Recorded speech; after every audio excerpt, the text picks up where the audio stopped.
What's up, everyone? What's up, gamer? How you doing, man? Welcome. Trying to get the lab started up here. Just taking a second. I hope everyone's having a fantastic Synthetic Friday. It's not Friday yet, but it's Synthetic Friday, right? Which I could drink right now. Ooh. After this evening, yes, my younger son was just being an absolute terror tonight. And just driving me and the wife batty. So, Salty is actually currently deployed to the gray zone warfare. So he's doing that tonight. And I said, okay, man, no problem. We'll pick up on Tuesday. He is really loving that game. And so, but I checked him. I was like, hey, man, are you enjoying like doing the hacking streams? And he's like, yeah, he really enjoys the learning. He likes it a hell of a lot. He said, in fact, he hasn't enjoyed the gray zone warfare is like the first thing he's enjoyed as much as like doing the hacking streams with me. So I'm like, okay, man, dude, as long as you're like happy and you're having fun with it, that's great. That's what I wanted. We'll keep doing it. Go ahead and take the night off. Go get your gray zone on.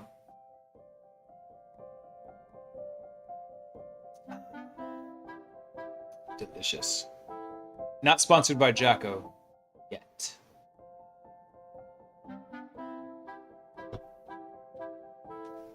All right. Cool. Actually, this will work out pretty nicely too, because I was doing some research. And actually, I checked with a couple other folks. This patch right here looks like it actually will work. So what we'll need to do is we're going to go through and we're going to apply this little code patch right here into Certify. And then it should be able to use our Kerberos ticket instead of having to use like the local process ticket.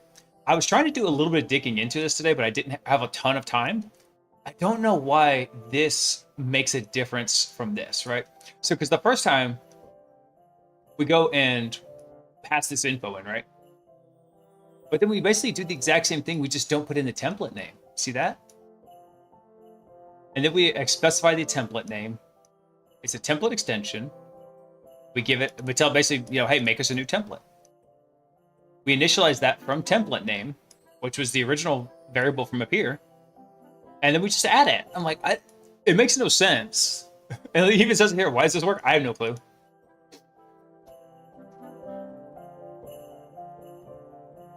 Had an interview and the manager destroyed me. Oh, dude. That sucks. So what kind of stuff are they asking about?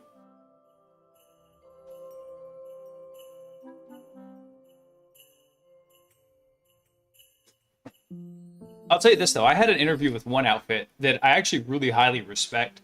And the interview process was absolutely a beatdown and way too long. And only to get turned down at the very last round. And then I asked for feedback. If you ever are going through an interview process and you don't get the position, always ask for feedback. Because a lot of times they'll give it to you and they'll give it to you straight.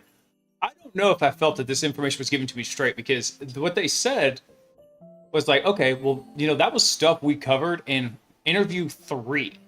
There were 6. Why in the hell did you have me go through the other 3 then? So I was a little pissed off because I also was doing this interviewing while I was incredibly busy at work, working well north of like 240 hours a month. So I took extra time on top of that to go through this interview process. And so I was a little pissed at them. Just a smidgen.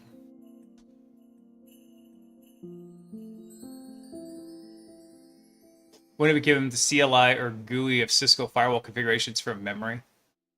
Okay, that's a bit much. There's very few things you should know from memory. A lot of times it's like, hey, can I look it up? Should I understand this? A lot of times you can give like an explanation of, hey, I don't recall it offhand from memory. It should be something similar to this. And then here's how I would actually go double check the references to do this. If you don't know the answer to something, always explain how you would go about finding the answer. You wanted very low level stuff. Well, that sucks, man. Here's hoping that Yeah, man, I get that too. So, like, one of the questions that was asked during that interview was how to have something called SMB signing work. And I was straight up with them. I was like, It's like, I don't know the exact technical details, but what it does is it attributes the origination of the request. So you can't do a relay attack with SMB signing enabled because now it is tied, that data is now tied to the originating system. And apparently that wasn't explanation enough. Like, I don't know if they wanted the fucking byte sequences or what. Hey, spoiler. Yeah. I try to keep my interviews very straightforward. I've done way more than I can remember.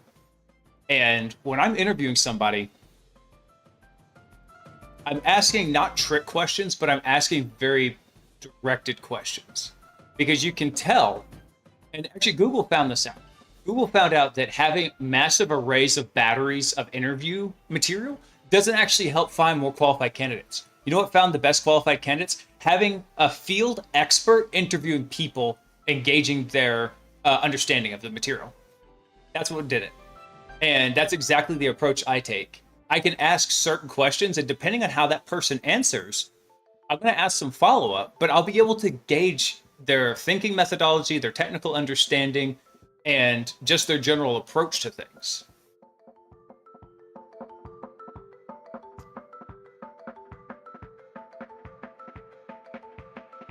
And dude, that can happen too, man. That's some bullshit. That's not on you. That's not a you problem. That's a him problem.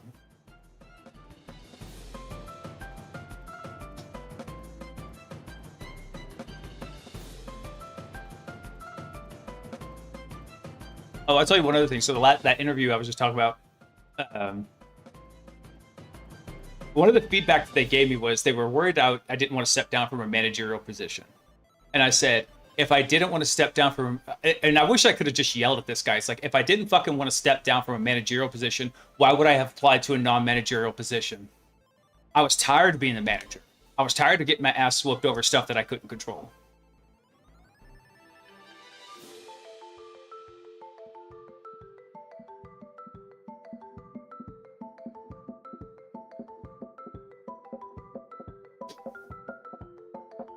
Ugh. And another thing that really pissed me off about that interview, just to be perfectly honest with y'all, it was an outfit that I super respected. And I felt the way the interview process went was really disrespectful.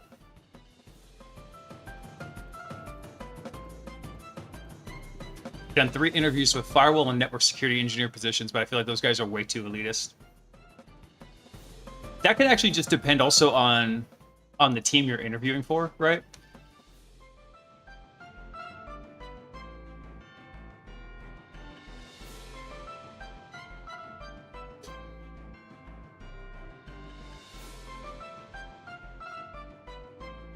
How did we get into these different systems? I'm trying to remember.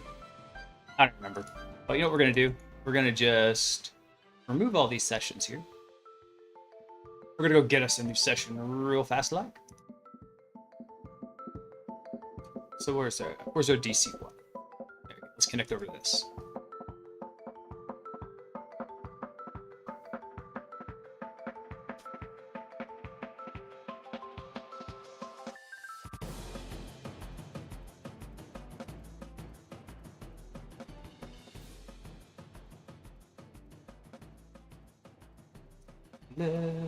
Oh wait, look at the wrong server. There we go.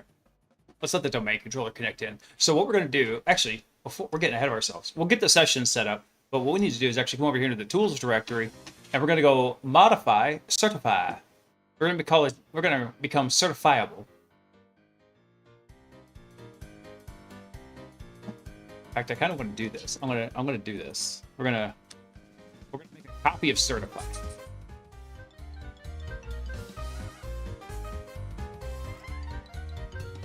I don't normally drink, and I cannot with my damn heart meds. But man, I want to hop into a bottle. Yeah, dude, I understand, man. Especially like when it's something that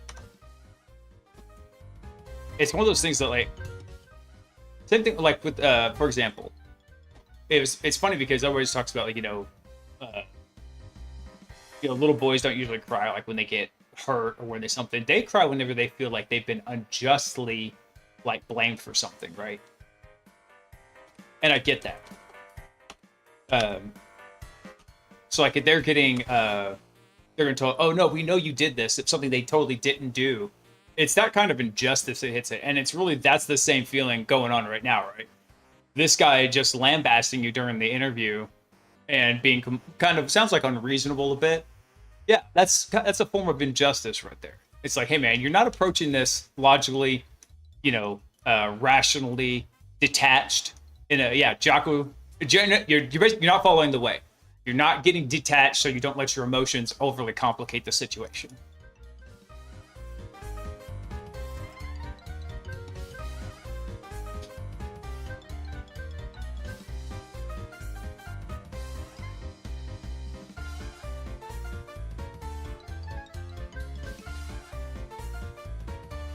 All right, let's open the certify solution.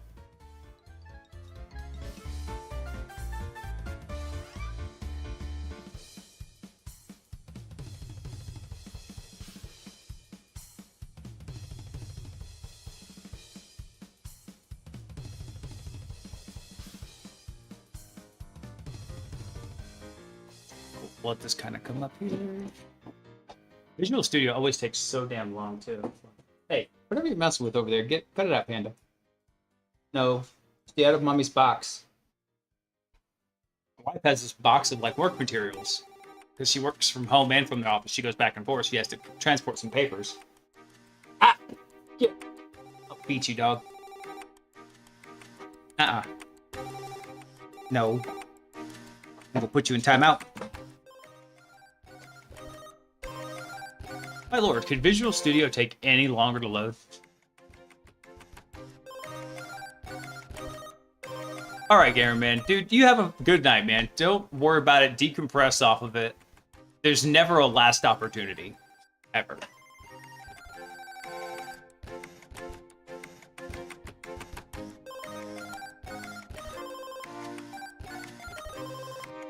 Wow. Any day now, Visual Studio, you want to load up. That would be fantastic.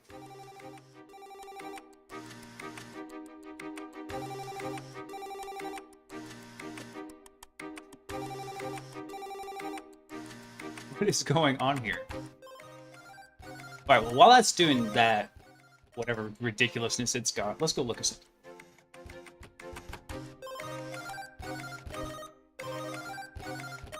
Let's go get our, we're gonna go get our beacon set up to DC1 here. Let's go to this PC, Windows.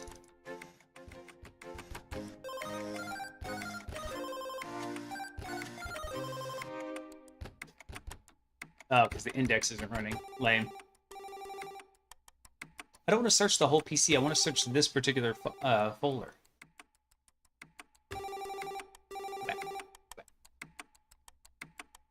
We should have a jump SMB on here. There we go. Yeah, we have an HTTP. We got a jump SMB. Forget who we're actually running as on here, though. I think we're running as the administrator. Let's do PowerShell.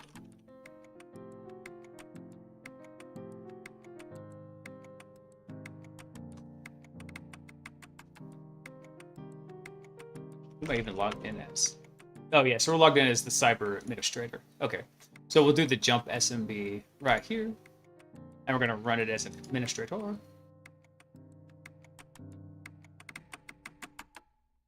And then what we'll do is actually need to go grab a different system that we can actually pivot through. So we'll go to workstation.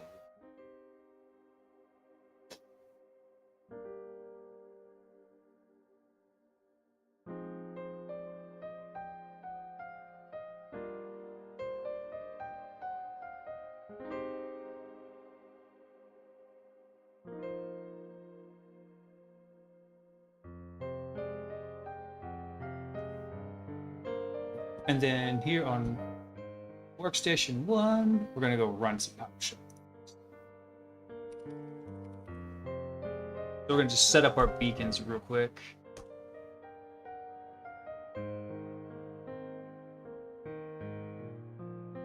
Hopefully it saved our command in the command buffer when we did this. Hey, there we go. So run that, and we should hopefully, like, this one. Should hopefully see a beacon callback here very soon.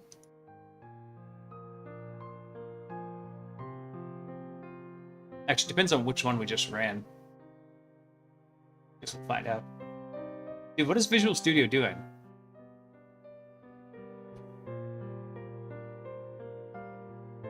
Damn. Yak and Shears, what's up, man? Hopefully you're having a good night. I spent most of today doing report writing, so I'm excited to actually do some hacky hacks. So we're going through the Red Team Ops Lab. So if you're not familiar with it, here's a quick breakdown of it. And what we're doing is, which I can show you right now while the lab is loading up, is what we've got here is we've got 4 Active Directory domains in this environment. So we've got dev.cyberbotic. Let me clean that up because, my lord, that's atrocious. There we go. So this is actually the domain we started in right in here. And then what we did is we abused the two-way trust over to Cyberbotic. Compromised Cyberbotic, got full domain administrator on it. And same thing over here in Dev Studio. But now, actually, we're working on doing this a little bit differently over here in MSP. So there's a managed service provider Active Directory environment here. And if you look at this, the way the trust flows is the way the access goes in the opposite direction. So cyberbotic.io trusts MSP.org. That means MSP.org has access to Cyberbotic. So what we have, though, is there's a little artifact that happens that, because it's using a symmetric encryption, Cyberbotic has to have a key to a basic user. So that way it can validate that user over here. And this is how it works. So we dumped out that key from Active Directory. It's called a trusted domain object. And we use that to get access over into MSP as like a very, very low level user. So now we're working on privesking on the MSP so we can take it over. Pop the sneeze on the mute button real fast. So what we're going to do, though, is we've had a couple different ways to attack MSP. One of them is using a vulnerable Active Directory certificate services template. However, there's an issue with Certify, which is the tool that's usually used to manipulate these things, where it's not respecting the process. It's not respecting our Kerberos ticket. It's only respecting our process token. So what we're going to do here is we're going to come in here. We're actually going to patch that program real fast. I can zoom in on this. Now, I can't zoom in on Visual Studio like I can the other stuff. That's okay. So what we want to do is we want to come over here to, I think it's commands. Because we're looking for the certs.cs. Here we go. So we're going to open up this file here. We're going to go drop this section right here in. For some reason, when the object gets initialized this way, it doesn't work. However, if we do this little bit of a dance here that some galaxy brain on Stack Overflow recommended, which is what he says here, it works, and it properly recognizes our certificate. So we're going to try this. We're going to give it a shot. Yeah, exactly. MSP would have been like a prod server. So this isn't all like a crafted lab, lots of vulnerabilities in it. It's a fantastic course, especially for the money. It is phenomenal. So I give it I always tell people, I give it a solid 9 out of 10. The reason it loses the 1 is because stuff like it just took 10 minutes to get Visual Studio up and running. All right, so what we're going to do is we're going to come down here, this line, right, mirror. So we're going to comment this out, and we're going to go drop in our new code.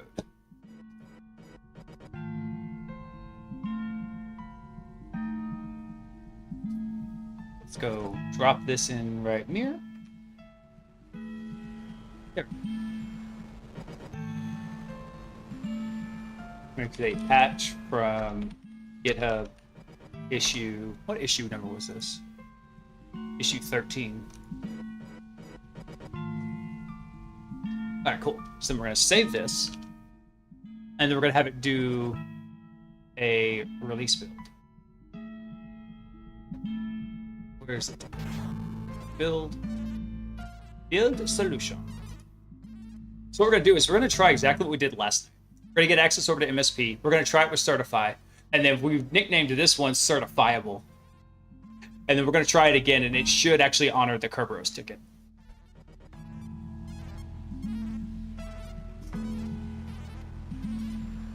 Yeah, that's a pretty great lab, especially the big selling point for me personally. I've been a penetration tester for 6 years, and I've never had access to Cobalt Strike. We always just did everything through open source tools. So getting to go through and learn the intricacies of Cobalt Strike, which a lot of red teams do use, and I eventually want to move into red teaming. This has been the best part about it, was getting this access to Cobalt Strike to be able to use it. Because lab time is like roughly 180 US dollars. It's like 141 British pounds for 2 months and 120 hours. So not too bad. You're talking, 2 hours a day for 2 months. So what I like about this though is a Cobalt Strike license costs like over $3,000. So, you're talking, let's just round it up for the sake of easy numbers, $200, right? So that's 15 times 2. It's like 30 months of access to Cobalt Strike to learn it and get familiar with it and really become proficient in it for the price of one license. Almost 3 years. So it's really fantastic. All right, so Workstation 1 obviously did not run the correct command. So let's go find the correct command. And did our build job finish? Okay, cool. So our build job should be done here. So if we go to Certify, bin, release. All right, so this one, yes, this was built today. Perfect. So I'm going to take this and I'm going to make a copy of it. And actually what I'm going to do is I don't want to make a new folder. I'm going to make a new window.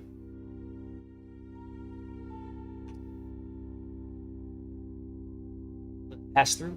Come on, pass through.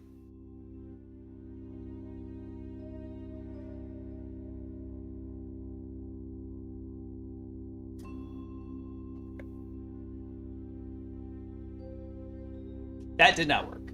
You're killing me, Smalls. All right. Open a new one. There we go. Thank you. All right, so let's come over to Tools, Certify. And what we're going to do is we're actually just going to drop this. Actually, I tell you, what we need to do? We're going to rename this. It's going to be Certifiable. There we go. And we're going to drop that over in the same directory here. There we go. So this way we can just make one minor change to the command line when we execute it, and we'll get to it. All right, cool. So what we got to do is we got to go reestablish our session here. So let's come over to good old PowerShell.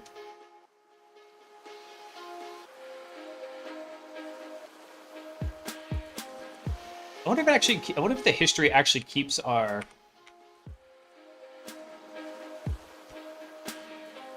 Let me see. Yeah, there we go. I actually kept our AMSI bypass command in here. So Defender actually is running in this entire lab environment too. Let me blow this up full screen. Let's do it. Ask TGT. All right, cool. So we still had the command in here, so this should hopefully work. This will actually shit. It can't work because I forgot we don't have our beacon up yet. Good job, Blaze. Big brain, big smooth brain. Let's come over here. Let's go get some of our prepared little payloads. Where's our HTTP payload?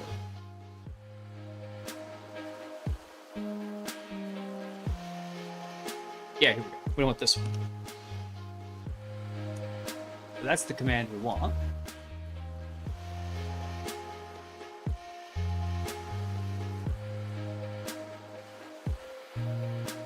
That's not.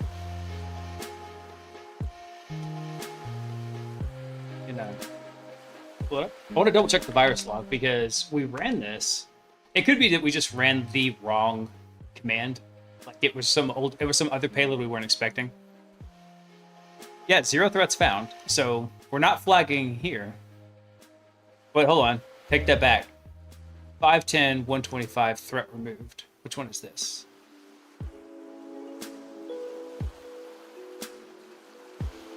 Interesting. Interesting that AMC flagged on that.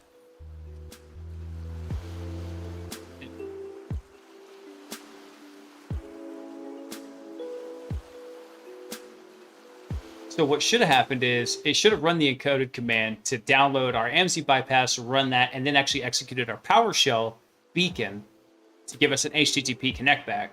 For some reason it looks like it didn't. So I'm going to take this. Good, copy. Let's drop this one in.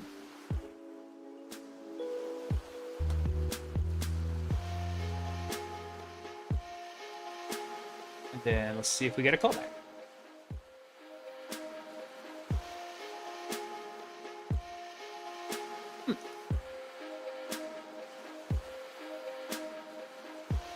It's very odd that we're not getting a callback.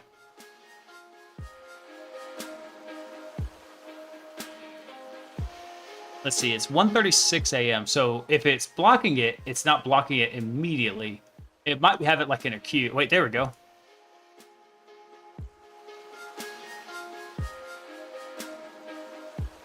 Okay, you know what we can do here? We can do something. We can do a thing. Let's go over here.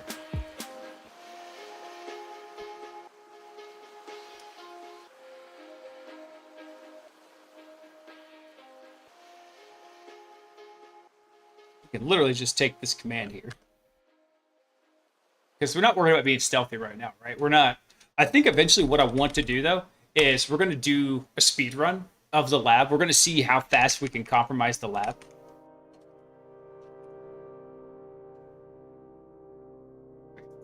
All right, so we're going to paste this in.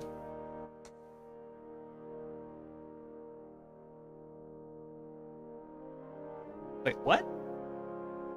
The file name or extension is too long at character 11. What? No way. We're actually going to do this. Let's just do IEX. AMC bypass.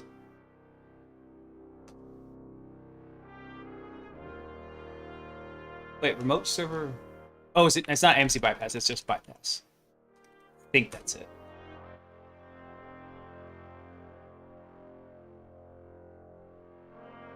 Hold on. Am I losing my mind here? Let's go see what our file is actually called. Yeah, it should just be called bypass. Right there.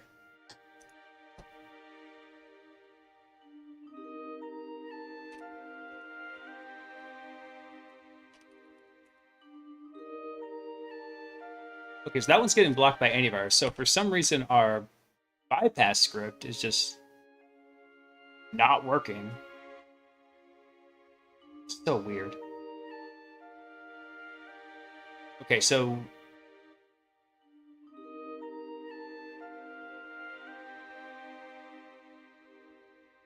we not have terminal on here? Let me see. Oh, we just have that. Let's do something here. Let's close that. We're cheating anyway, so let's just give us an administrator PowerShell.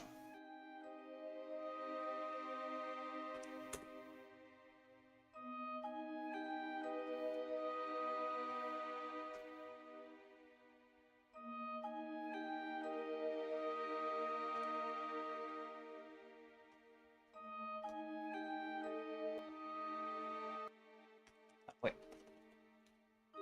Because we need to run the bypass first. There we go. Still weird that the bypass didn't work in the regular PowerShell, but now it's working. And now if we run the HTTP, we're definitely going to get a callback.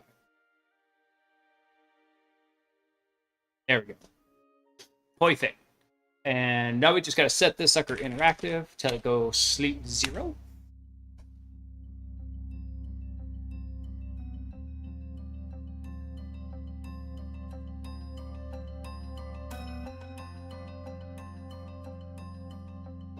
Let's see.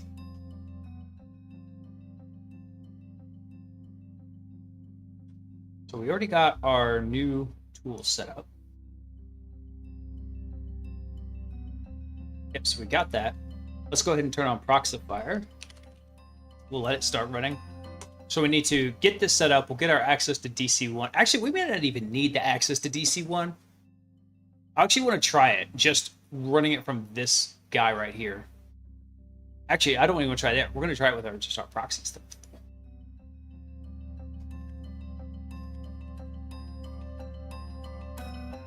Okay, so that's our... Yeah, so this is our command we need for that. However, what we're going to need, though, is we do need to get the TGT first. So we need to get our proxy set up. Get our proxy. Good. All right, so we're interactive here. So let's do socks. Socks. No, it's yeah. What's this? Socks. That's it. Socks 1081. Socks 5. And then disable no off. And we're going to use the username Bob, password Frank.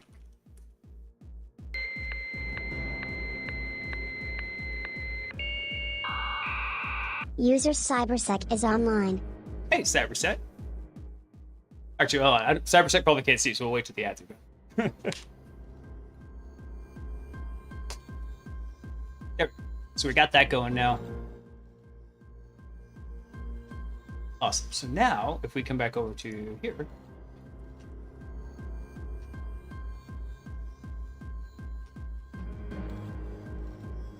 There we go. That's what.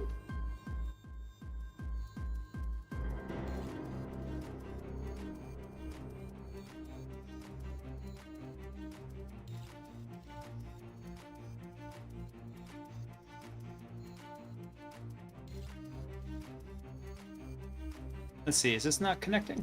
Check. Okay, yeah. So that worked.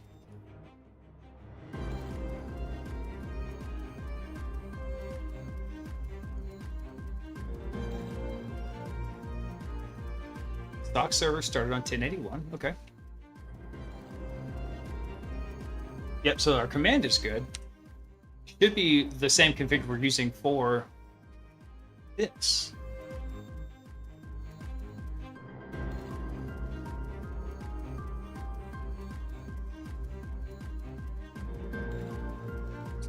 Past TGT. Oh, there we go. We need to specify what the domain controller is. That way it knows who to talk to. And now we should see it going through Proxifier. Yeah, there we go. We see Rubius making the calls through Proxifier.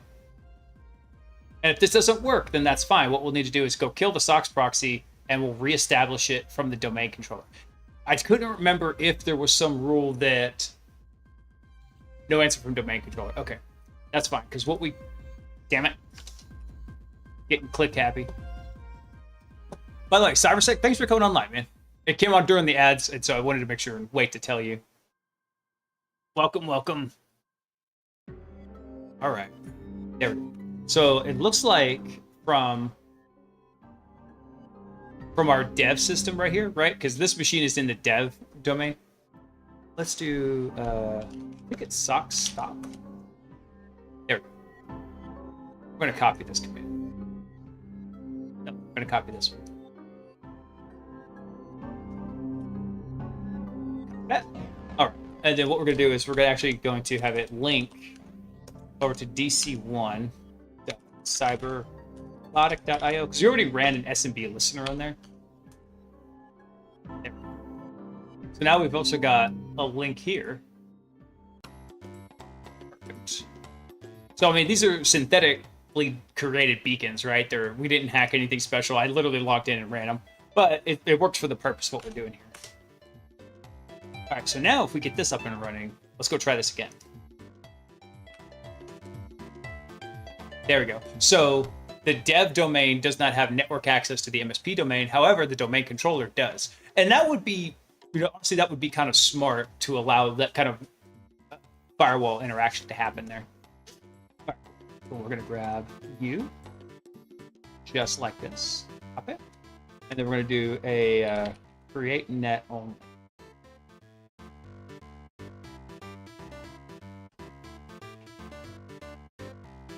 And we do need a show, but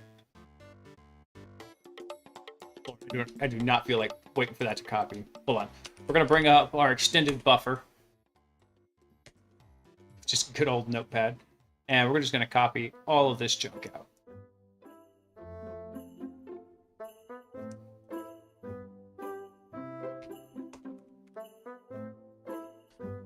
We'll drop this in here. We actually need to drop in one more thing, which is a show. And then we can take this command, drop it in, and then we're going to go drop in our ticket. So we've got a TGT for this guy. Works out fantabulous. And so this will spawn us a new PowerShell. And we can actually see, like, we're going to have access to it. So if we go run... We're going to have to remember, this is a brand new PowerShell session, so we have to rerun the AMSI bypass. AMSI hooks every PowerShell process when it comes up. So we have to rerun the bypass every time. So we'll rerun that, and then we're going to do Power View. There we go. Import Power View, and we're just going to do a get domain. Just to validate, we should be accessing ad.msp.org.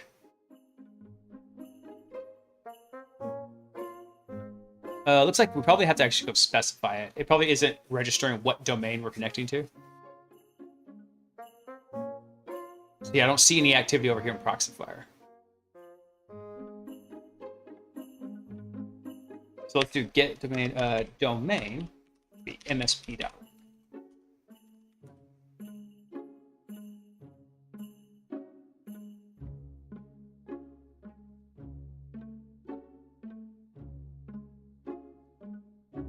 Fine, anytime now.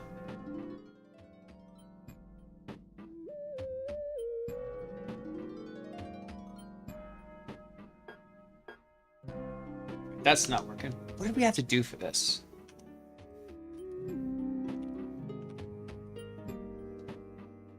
Yeah. So by the way, if you hit Control R, you can do a reverse search for commands you previously ran. So we're going to do get domain, and I'm going to hit Control R again to keep searching.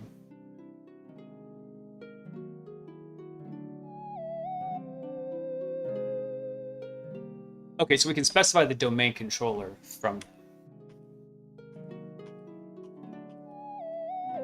Okay, so let's do this. Let's do domain, and then it was domain controller. Okay. Oh wait, did I misspell domain? Is that it? MS... No, I spelled it right. MSP.org. Not what I thought.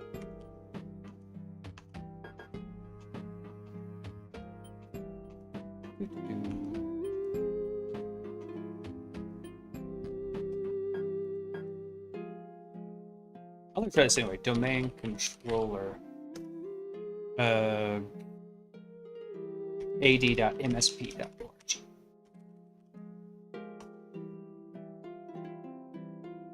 How rude.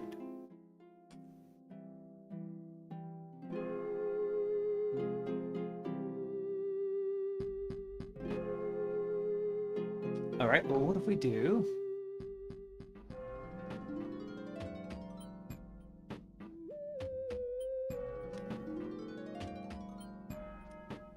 See what other commands we had previously run.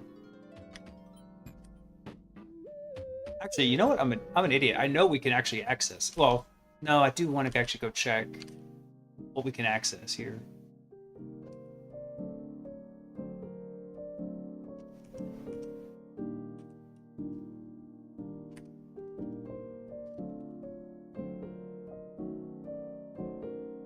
Actually, yeah. Will this run and connect to us? Okay. Cool. So this is actually the same error we ran into last time. See this current user's context right here? It's pulling our user context. So what we did here, let's look at this.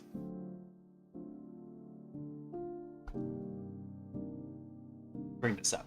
So what we got is we spawned a process, right? We used Rubius's create net only. What this does is it basically doesn't have local authentication, right? It kind of does, in that it spawned it as the attacker, but what it does have is network authentication. So it does have network auth, and this can be using Kerberos. The problem is Certify only wants to use the local. So now we're going to try this same command again. Here's hoping that it actually works. We'll see. But we're going to, instead of doing certify, we're going to try our certifiable, our patched binary. Certifiable.exe. Let's try this.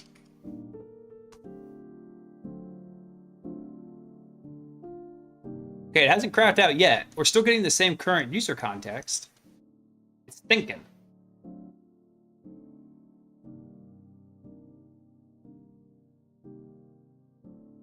COM exception submitted. The RPC server is unavailable.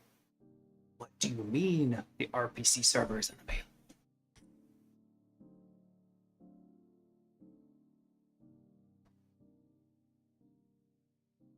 Maybe we don't need to specify the subject now. So this was one of the things we had tested, right? This subject right here. Let's try taking that out. Because the error indicated it had some trouble. They had trouble finding the subject value for the certificate for the ADCS attack. However, so we thought, okay, maybe we can force it. Finally, after much digging, this cyber dollar account that exists on the MSP that we have compromised is located in like some weird position here. It's in users, but it does not show up anytime you query for users. It's very weird. It's like it's a ghost account. So let's try this now. What if we take out the subject?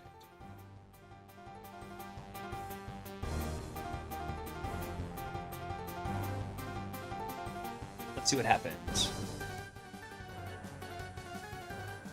Oh, hey, Quentin. Over on the YouTube side. Sorry, I just saw your chat down there. It doesn't pop up very large. I need to fix that. But what we're doing is we're going through and we are hacking our in the Red Team Operator lab. So hang on one sec. I need to go work on setting up a few more things in here. Oh crap! I didn't get the whole link. Hang on. Copy link. There we go. So what this lab is a Red Team training course, and it's very cool. It's a lot of fun. Okay, so what are we looking at here now? So what we had from up here was error with the RPC. This one was object DN. Okay, so it looks like from this error, it looks like we did need to specify the subject DN. Okay, which is fine. So this is the command we want, but let's go try something.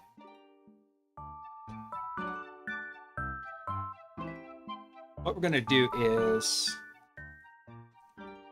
we're going to take this command. We're going to go drop it over into one of our beacons.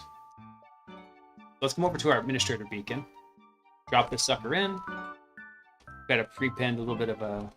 Actually, we got to put an execute assembly in here.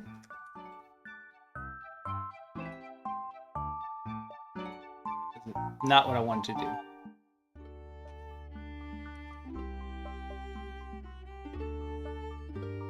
I don't know what I did.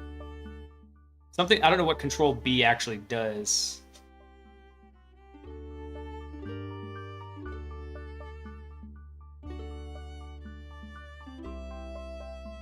Okay, what up?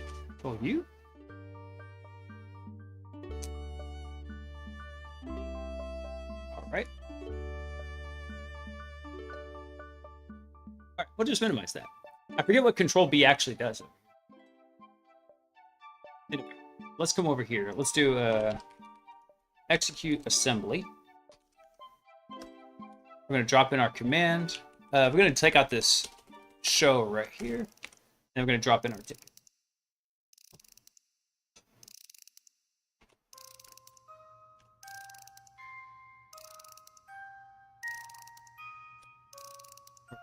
So we're going to try the same thing here.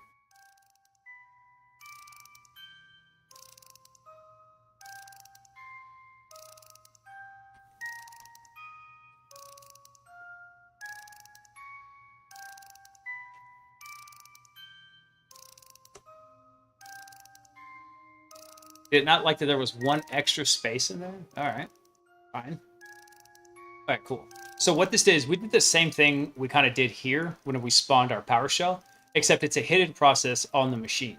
And if we want to use it, what we can do is just steal the token to that process. And so we want to steal this process ID's access tokens. We'll do 6900. Cool. And now if we do a PowerShell import, so we're going to import the Power View again. So tools, Power Exploit, on Power View.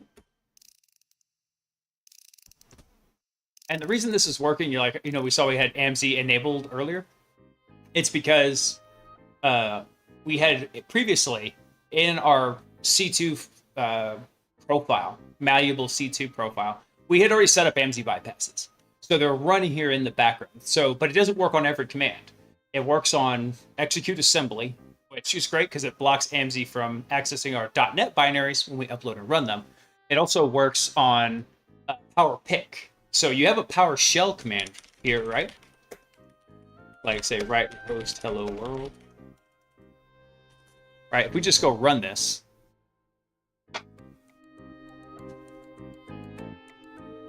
Right, it just dumps back some stuff here. It's just running basic PowerShell.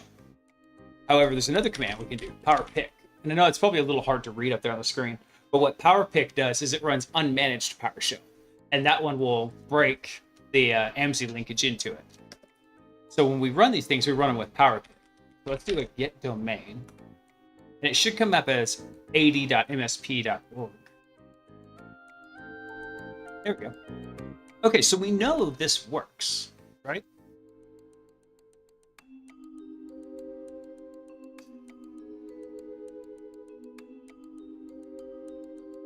If we look at our notes, everything should be aligned with this. But you know what let's do? Just for grins and giggles. Yeah, so we're going to target the root CA. We're going to give it our subject, told it the template. We gave it the alternative name of the administrator. So basically what we're doing is we're referencing or getting a certificate that allows us to impersonate the domain administrator. We told it what the domain was and what the LDAP server is. So this should work. Let's go try it again. Copy. Let's do another execute assembly. Drop it in here.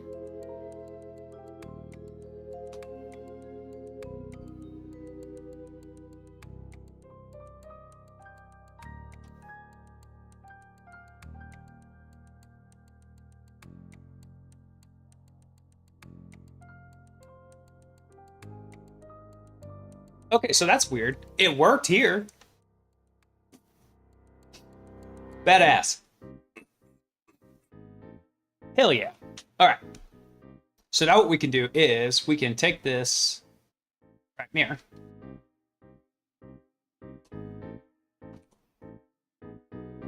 Let's definitely go save a copy of this real quick. Actually, let's go grab all this stuff because we've got a running list of notes of what we're doing here.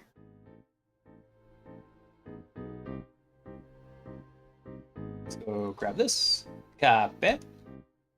And we'll throw it into our notes, just what we were doing to get it access into the MSP. All right, so let's go take this stuff out. This was actually just some notes on where we left off. So, pro tip, whenever you're doing a long project, so this is a little bit of a long project, right? Where there's some hoops you have to jump through to compromise the MSP. Never leave off where you don't know where to pick up. And I know it's really easy. It's like, oh, well, I can see it. Maybe it's just one more thing. But no, if you're like at time, you're done.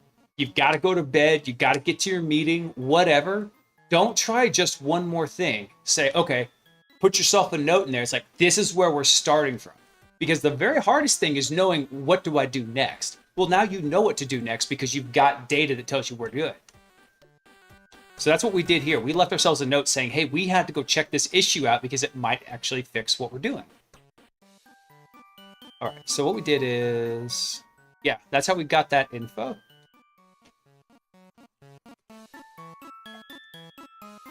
So let's say this. We're getting cert with patched certify. Boom. Hell yeah. All right, so what we need to do now, we'll take this.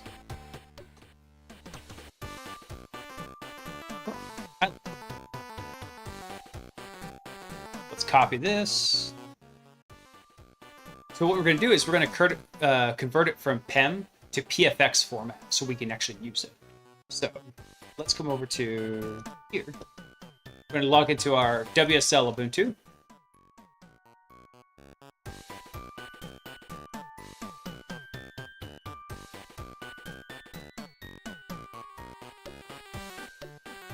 There we go.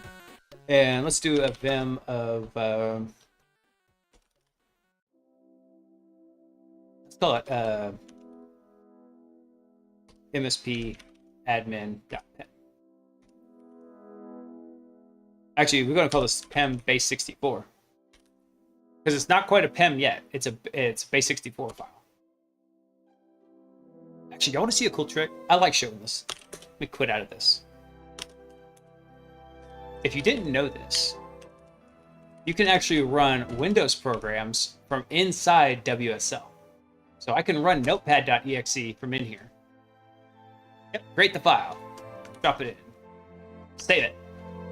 Hella easy. All right, cool. So now what we're going to do is we're going to do a base 64 decode of MSP admin, and then we're going to write the output to MSP admin.pem. I forgot you got to do it that way. Okay. Cat MSP admin base 64. And then we're going to pipe that to base 64 decode. And then we'll write all that over to MSP admin.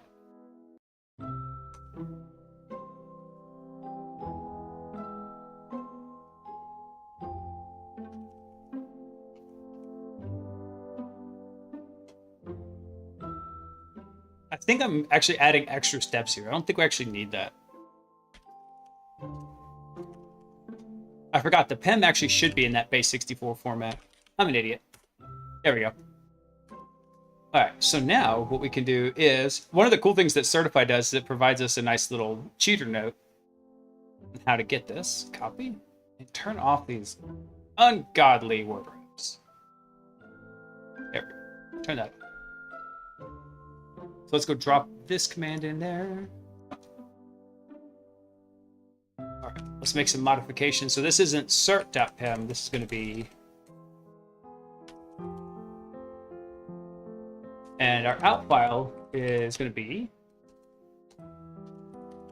MSP admin.pfx. So we're just changing the certificate to a different format on disk. That's all. Enter password. Kitty farts. Kitty farts. There we go. That's. So now what we should be able to do is...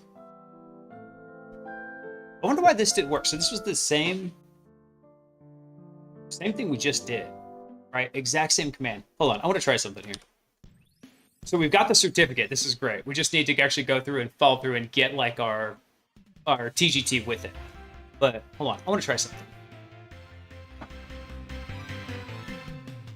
going to grab this command here. We're going to drop this in. I just want to verify that it is in fact like the same command. It looks identical. I'm going to run it again. We're going to see what happens.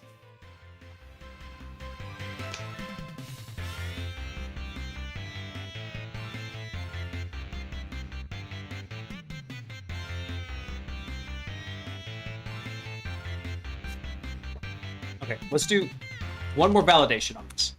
And here's what we're going to do. Over here in our administrator shell, we've got our command that we used to actually spawn. No, that's not it. So we stole the token for process 6900. Nice. And then here's what actually we created the net only process. So we're going to grab this whole command right there.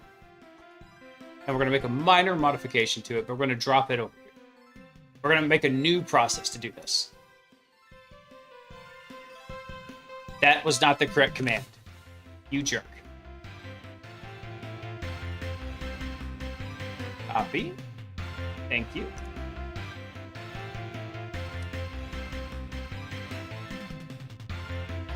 Paste.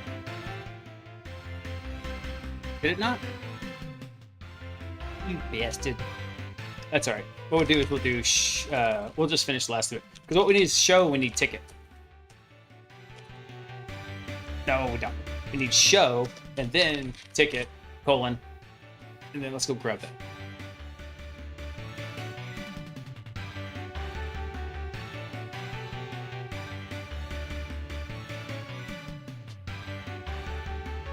Actually, which ticket did we use?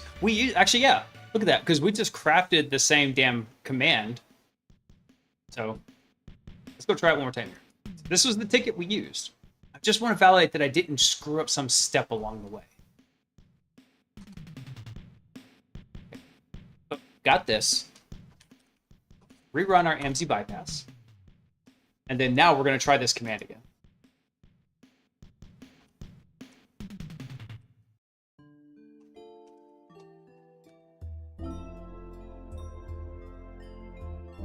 Drop it in there. Let's have full screen. All right, let's fire it. Okay, yeah, so for some reason, the communication back and forth is getting funky on it. But hey, at least it worked whenever we did it through our beacon, right? It's just nicer if we can do it this way, but you know what, I'm not gonna worry. All right, let's see, look at something real quick. We're not quite done. We have access, but we haven't completed our access, right? Let's see. So after we get our key, what was our next step? We converted it to a PFX for Rubius. That's right.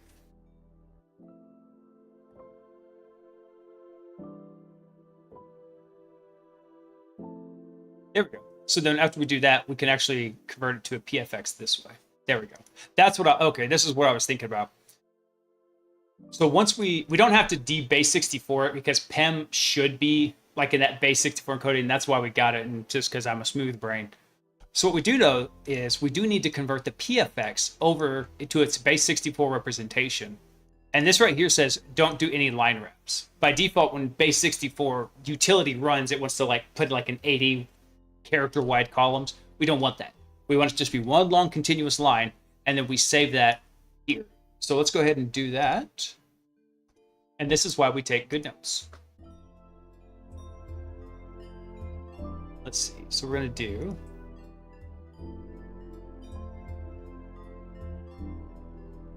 Yeah, so we cat the PFX, pipe it to base 64. Let's cat...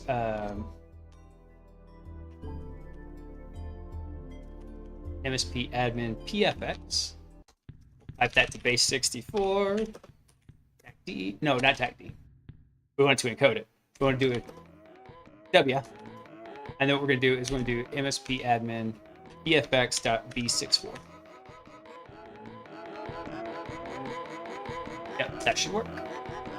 And now we can just cat that file.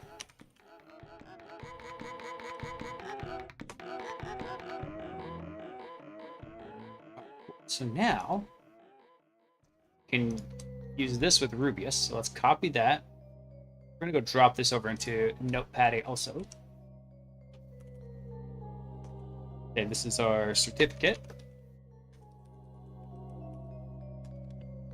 All right, cool. And then what was our next step? How do we actually plug that into Rubius? I'm trying to remember. So we do it ask TGT.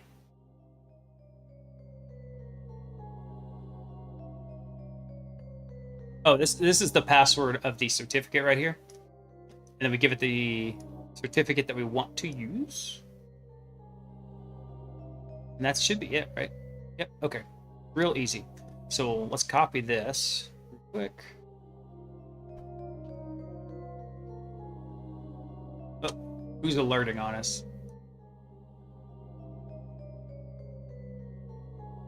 See, does some of our activity get detected? Let's see, it's 310 on the box.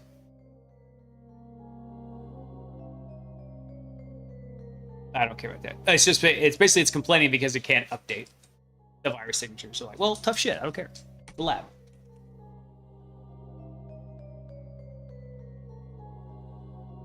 So let's go grab this info right here. We'll go modify this.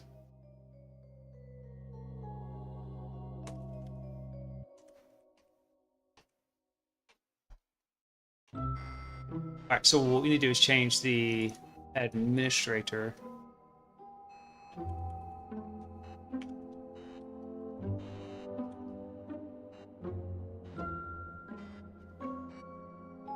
I wonder if we need to specify the domain here also.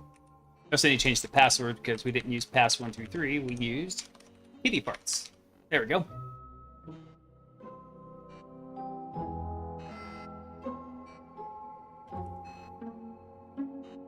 I want to try it.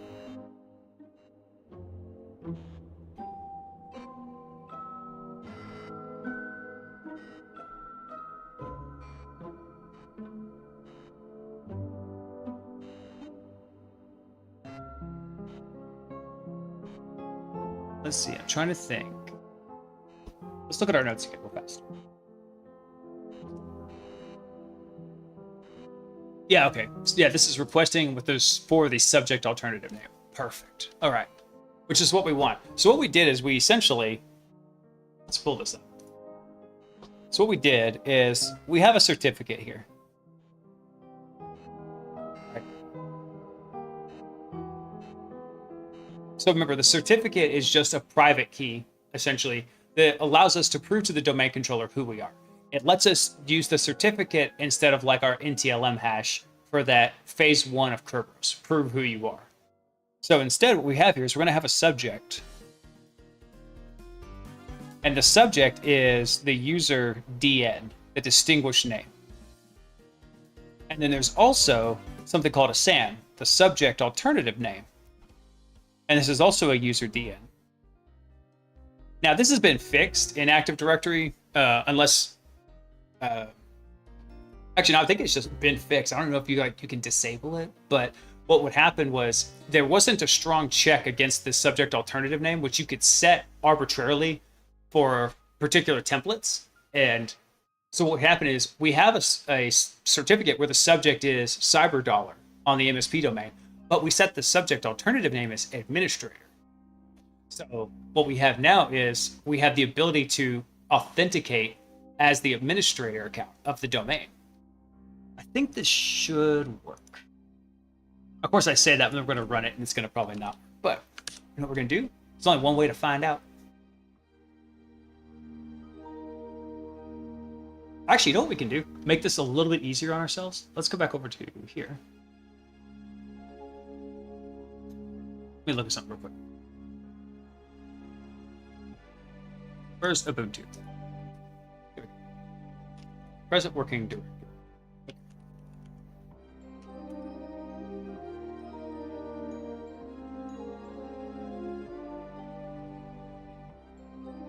There we go. I want to try this real quick.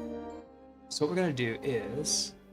I've never tried this. So we've been editing stuff inside of our WSL, our Windows subsystem for Linux.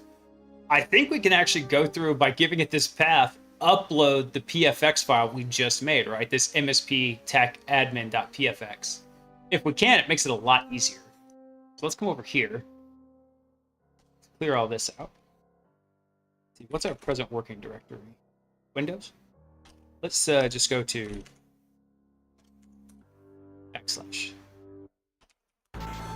There we go. And then I want to try something. Let's upload this /MSP tech admin.pfx.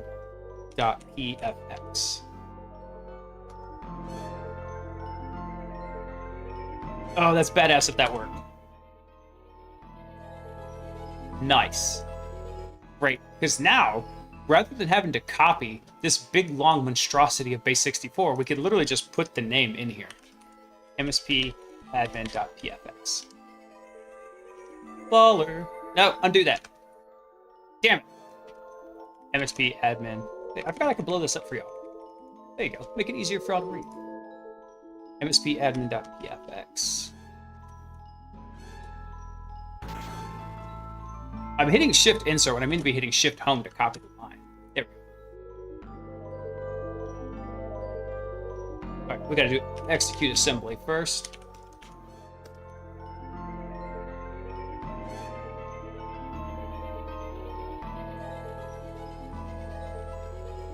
I'm curious, if I don't specify the domain, will it like pick it up from the certificate?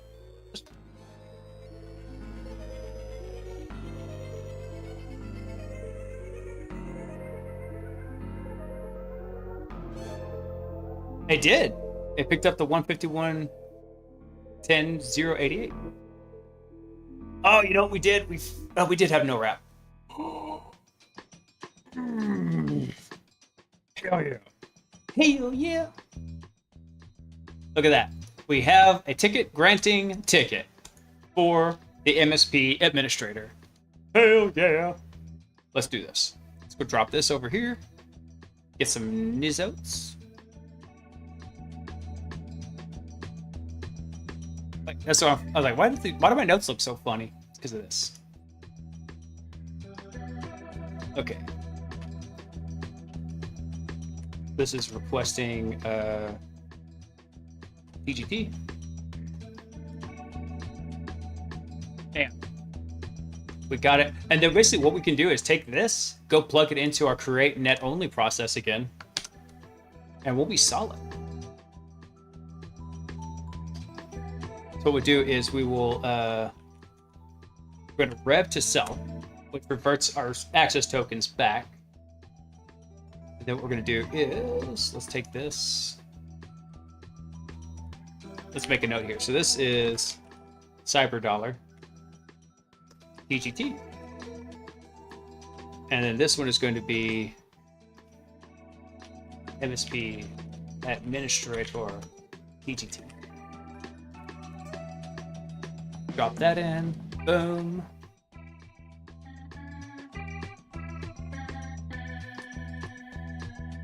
Actually, yes, I want to try this. I want to try doing this here. We need to change the username, though. This needs to be something different. But actually, I want to try this local right here. Let's do that. Close.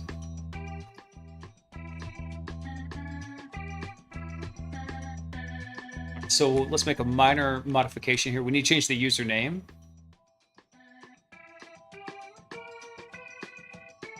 This needs to be administrator. And then we can give it our ticket. Grab this big mamma jamma. Copy. Pasta. And send it. Badass. All right, now let's do, again, our AMSI bypass. Let's do import. Actually, it doesn't even matter if we do the import, because really what we want to do is, can we do a dir listing on ad.msp.org $?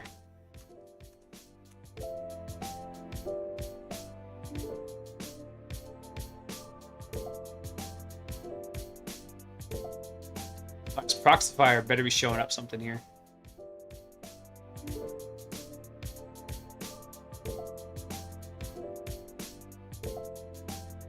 That's so weird that it's not finding it. What was the IP address? Was it like 10.151.10? Is that it? 10.10.151.10. What if we do it by... Oh, wait, no, because we're doing it Kerberos, we need to have that.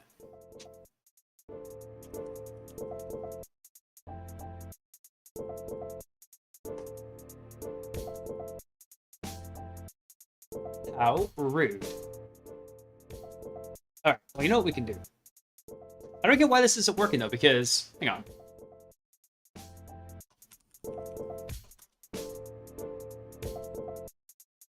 I'm running an administrator notepad because I want to open the local host file.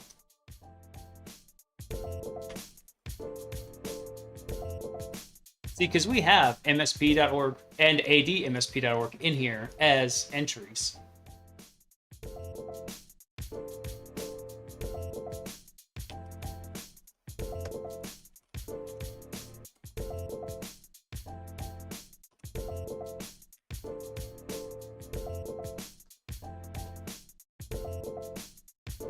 Actually, let me try something. Get domain user. Let's do domain controller ad.msp, just to show that we have access.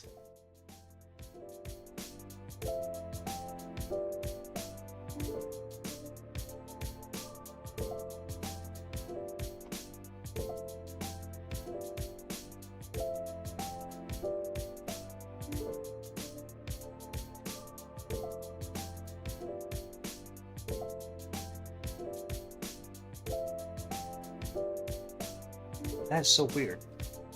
All right, let's go try this again.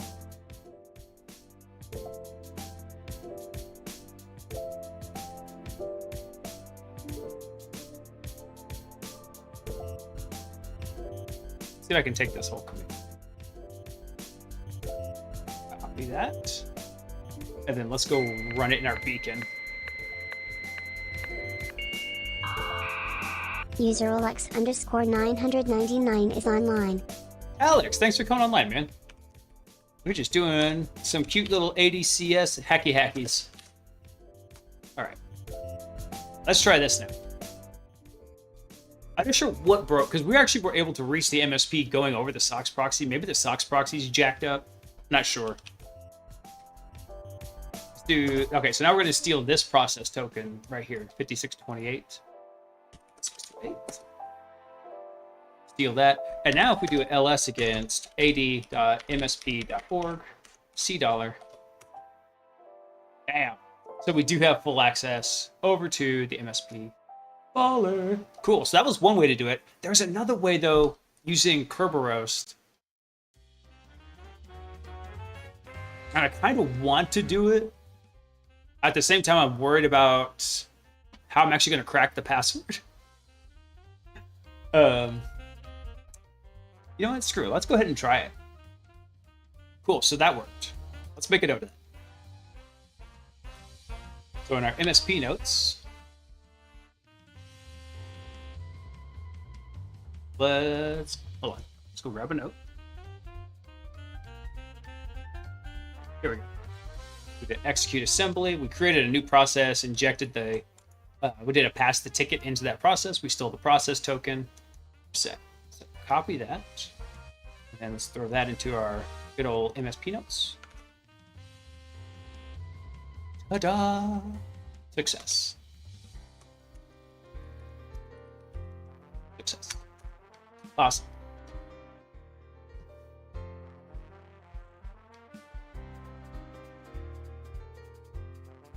That was us requesting the TGT. All right, so this was all the ADCS stuff, but there was also a Kerberos thing. Here's, oh, by the way, here's why this was vulnerable like this. So here's the certificate data. Once we had that low-level user, right, we can query to see, was there Active Directory certificate services? Yes. And then we can check, hey, are there any potentially vulnerable templates? Now, it will list out that they are vulnerable, but they may not be, if I understand it correctly. I haven't actually used Certify a ton. I use more of CertiPy, which is the Python version for Linux. But it might list them as being vulnerable to certain things. But if the root certificate or the certificate authority has been patched, or the domain controllers have been patched, it will break that old vulnerability, right? Because you gotta remember, this came out in 2020, I believe is when they published this work. So Microsoft has gone through and fixed some of these things, but some of them are still vulnerable by design, right? It's embedded deeply into it. So, but what happened here is you have to check what enrollment rights are allowed in there. And look at this.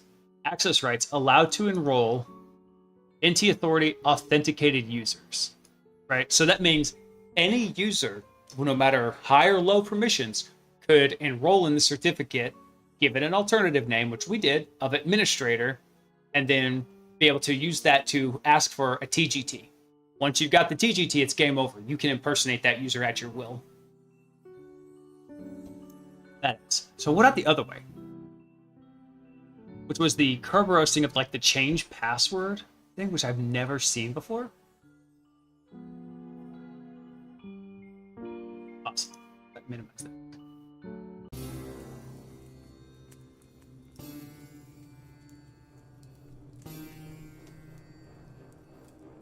Anyways, awesome.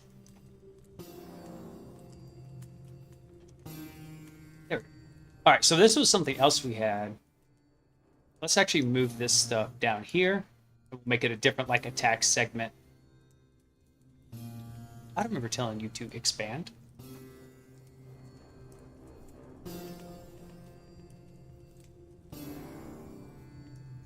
No, go away. You're killing me, Smalls. It's gonna be Kerber roasting.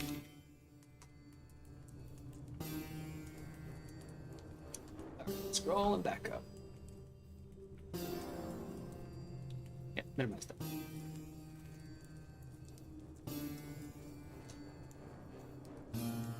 There we go. That's why I did that. Okay.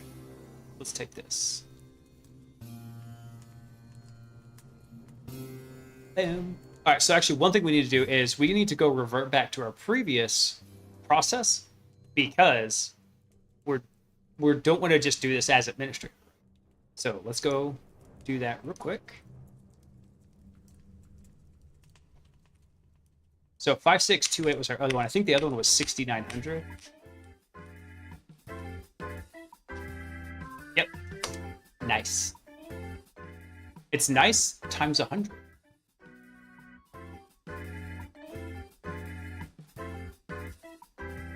Awesome. All right, cool.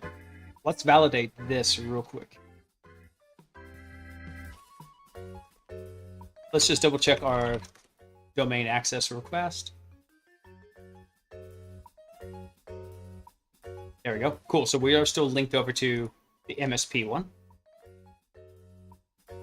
So let's...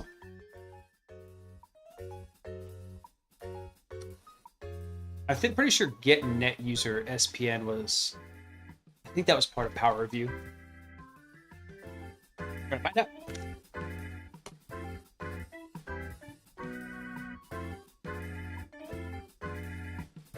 Hey, there we go. What happens if I take off this select filter? What else do we get?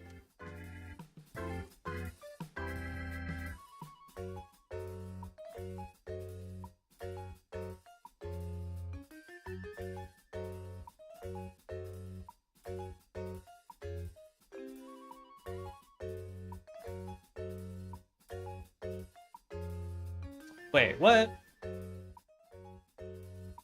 Sam account, the Curve TGT account has an SPN? No way. What?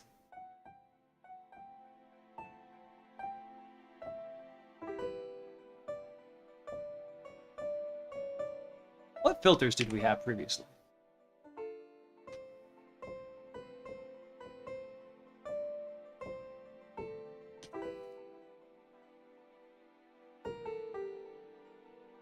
There's no way. I'm gonna run this one more time. Because that's a funny example. It does work though. But yeah, the Curve TGT account has an SPN associated to it. That's so bad. Oh gosh. Okay. Well, let's go.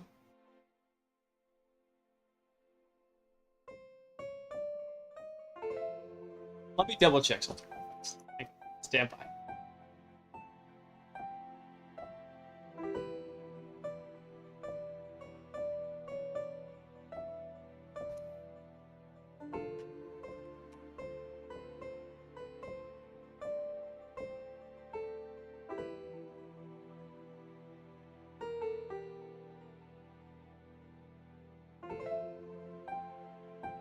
Okay. Well, let's try the curb roasted way then. Let's see. Where's our curb roasted?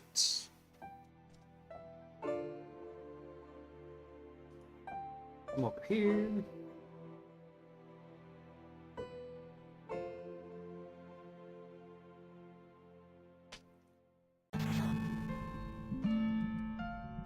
Curb roasting. Here we go.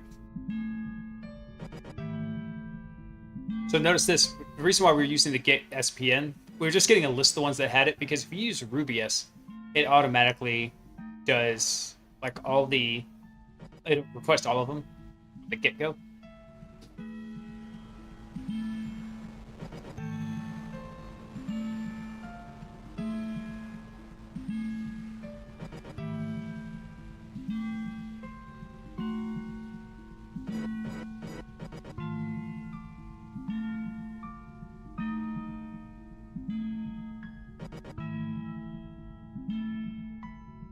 What did we do? So what did we pass it another option? Oh, which we wanted to?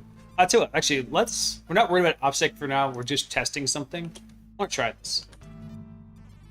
I want to try doing the Rubius method for curve roasting. And just see, like, do we even get a TGS back?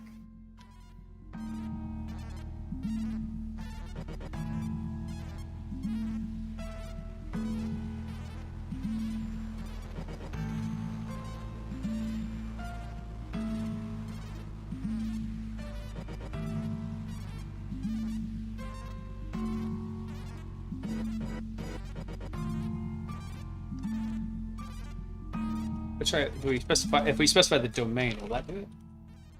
We're gonna speed up here.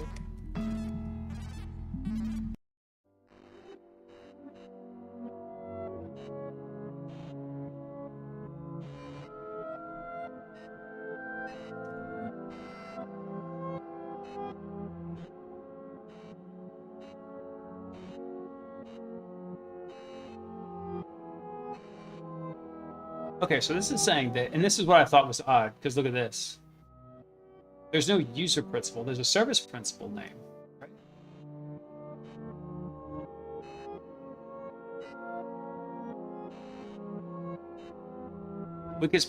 So there was a more targeted way of doing this by specifying the user that we specifically wanted to do, which is important because look at this. This in our previous work, when we dumped all these, there were 3 that were Kerber roastable.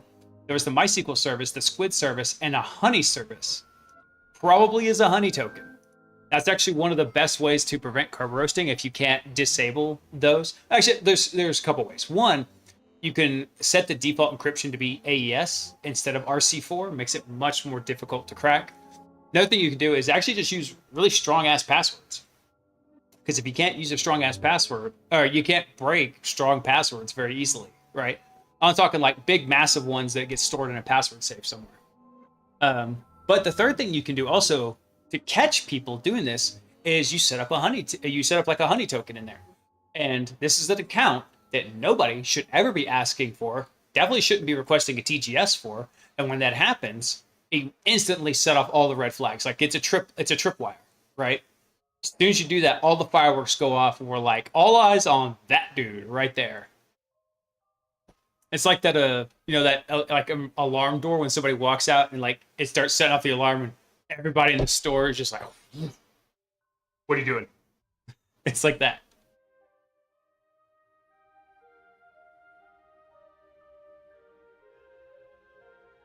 See, look at this. This one listed it also. So maybe there's not a curve roastable target. It's not.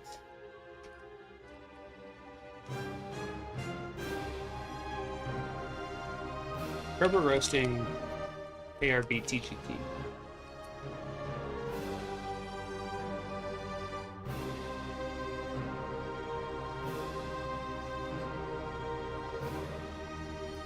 Alright, what was the actual name of that? It was kadmin change password. Because look at this, when we did the actual targeted TGS right here, we specified MSSQL_service, which matches this field right here. So I wonder if maybe we could specify curve TGT? Not sure. And we could try it. Yeah, curve roast /user. That's all it takes. All right. Why not? Let's give it a shot. Before we go off into Google land, let's try this. In fact, I don't think we even need that. Let's try user KRB TGT.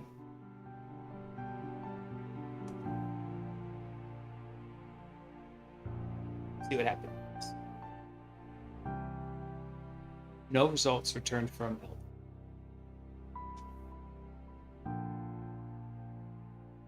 L. So maybe there's not a way. There was a listing in the lab documents. It said, like, this attack is obviously, this account, talking about CyberDollar, is obviously not a domain admin, but there's multiple abuse primitives that can now be performed across the trust to elevate privileges, including curb roasting, AS rep roasting, role-based constraint delegation, and vulnerable certificate templates. As a challenge, try and find a way to get DA in this forest. So maybe there's not other ways to do it. Maybe ADCS was like just the intended path going forward, because you can't really do role-based constraint delegation if there's nothing running on it, right? If we go over to domain controller, right, we just do a netstat pack plant. No, that's not right. ANOP TCP.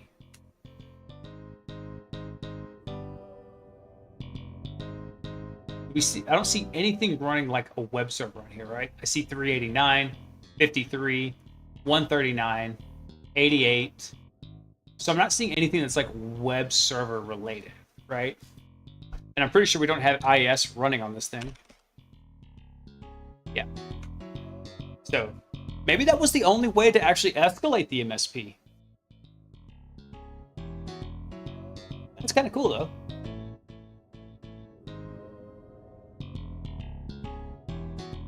Neat. Okay. So now...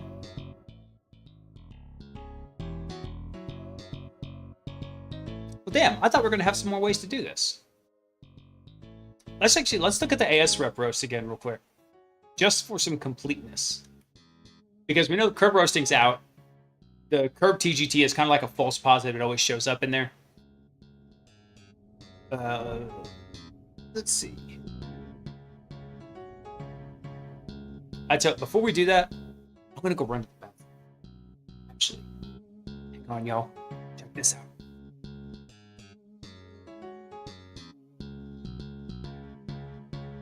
Look at that.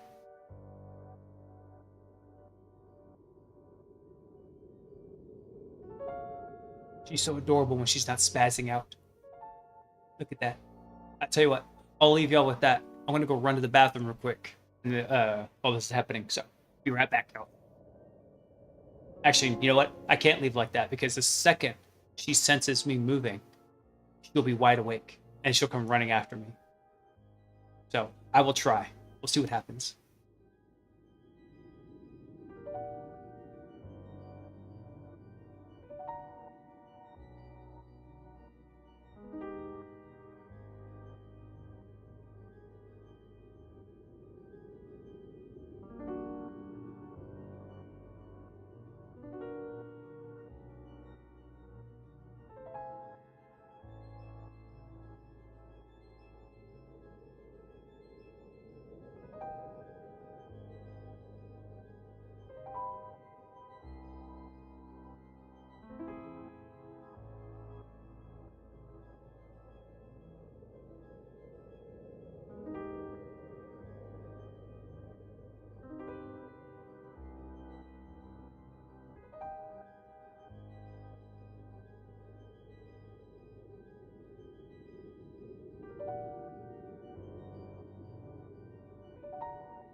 Yo, I'm back.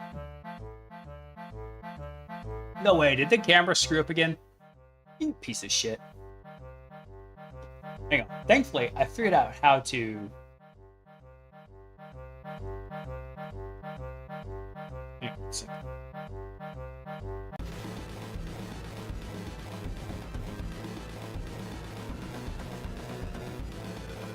Let me look at something real quick. Stand by. Yep, so that goes to here. Stand by. I'll figure out how to make this. There we go.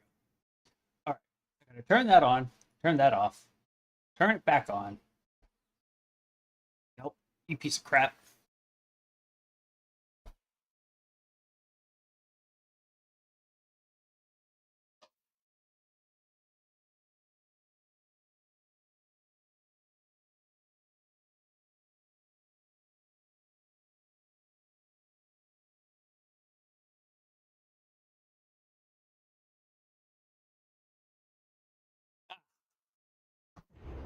There we go.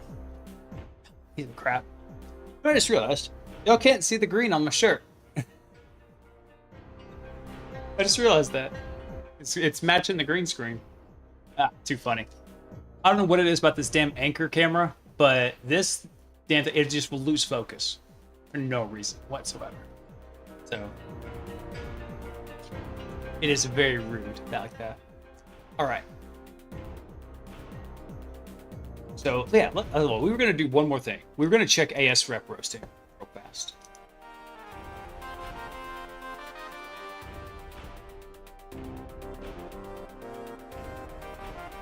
Let's see, where was our AS rep roasting notes? Here we go.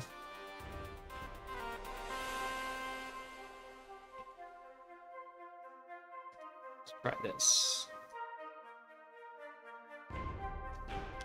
So I'm going to drop this in here. So this is just an AD search command with a very particular set of controls set on it that we're just testing to see if any of these are rep roastable.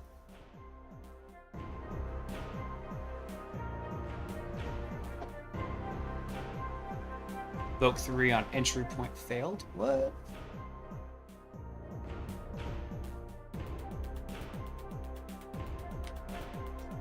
What if I need to specify the domain MSP down? Let's try it.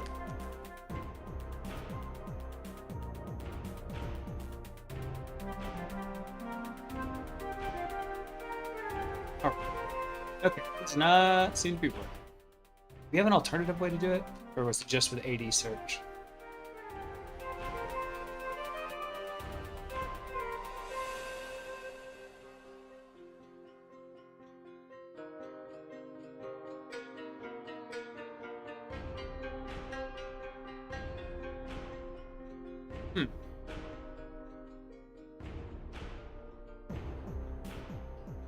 I think there's a way with Power View to do that also. Let's see.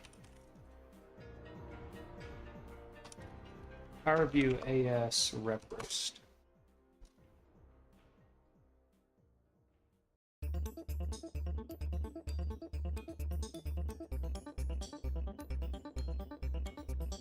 Yep.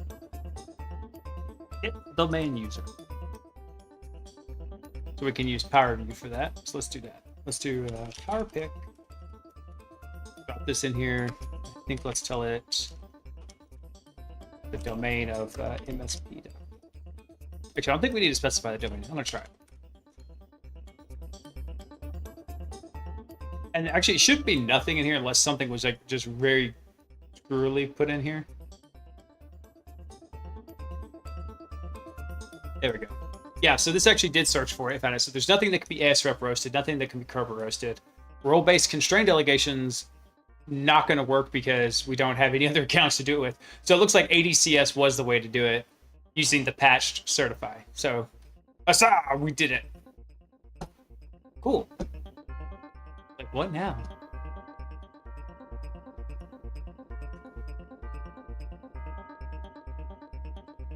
Let's see. Well, I guess we just do what we always do. We move forward, which is doing laps. Let's see. So if you're not familiar with laps, let's go take a look at that.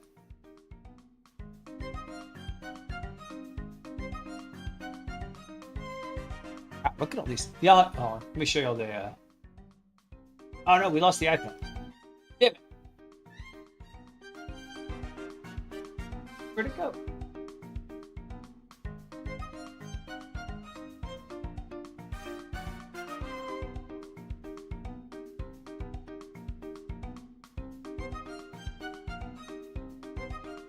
Let's see here.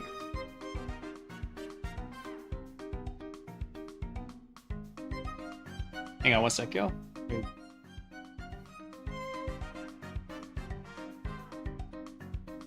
we go.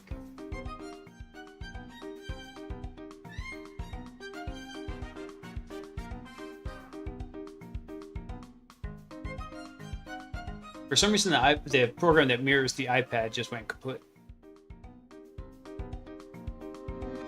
There we go. It's back up here. I just wanted to show you all this. This is the sprawling list of notes we've taken while being in here. Started way up here. Just explaining a couple things. Like, this was like the first stream right here. So over the course of... Has it been 2 months? Shit, I forget how long it's been. But over the course of several weeks, this is what has happened. Our notes have just become this sprawling ramblings of a madman. Look at this. All the way down to like NTLM stuff. And that was just one branch. There's another branch. User Exodismo is online. Exo, what's up, man? Thanks for coming online. Welcome, welcome. So, oh, this is funny. Like, it's not like I had a really good reason for starting where I did those, but or like starting different branches. But you know what?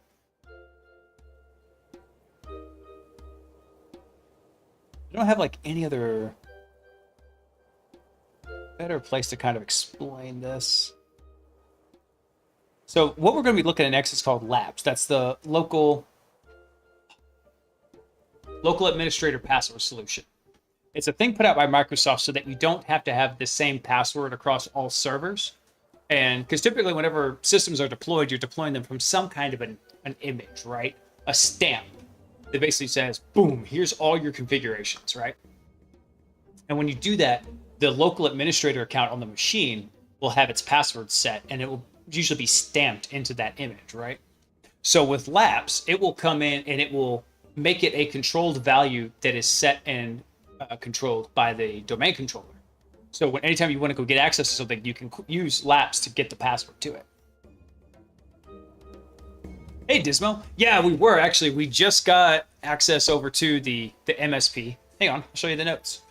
So what we were doing was actually looking at abusing AD trust thing. Hold on. I don't even know where the notes are for that. Down here? Yeah, there they are. So where we started is right here at number 1. We started in dev. We had an inbound trust from Studio, which gave us access to it. We looked at how do we abuse those. We had a two-way trust to the parent domain, and then we had an an outbound trust to MSP. So we just did this, and we managed to get us an ADCS exploit to be able to impersonate the administrator user on MSP and compromise it. So very fun stuff. Yeah, it's a great lab. Have you seen the? This is the Red Team Operator course from 0 Point Security. That's it. It is fantastic. I really enjoy it. I probably put in over 200 hours total in this lab. And I think at least 150 hours of that has been on the stream. Well, we've been going through it. So we don't have... One of the things that we just did, though, is we just refreshed the lab. So we don't have like a lot of our backdoors set up. And that was a fun exercise to do, but at the same time, it's not really needed for the lab environment. Because over here in the control panel, we've got console access to every box. Pretty much any box we want to, we can get on there. We could just go run a command to be able to set up some beacons and connect over to it. So, very fun stuff. Let's see. So one of the things that also is important to note, this doesn't necessarily have to be the local administrator account that gets managed by Laps, which is usually RID 500 on the box, right? It could be another one that gets specified. Basically, it ensures the password for each account is different, random, and automatically changed. Okay. Let's see if we can find us an explanation on Laps here over in Hacktricks.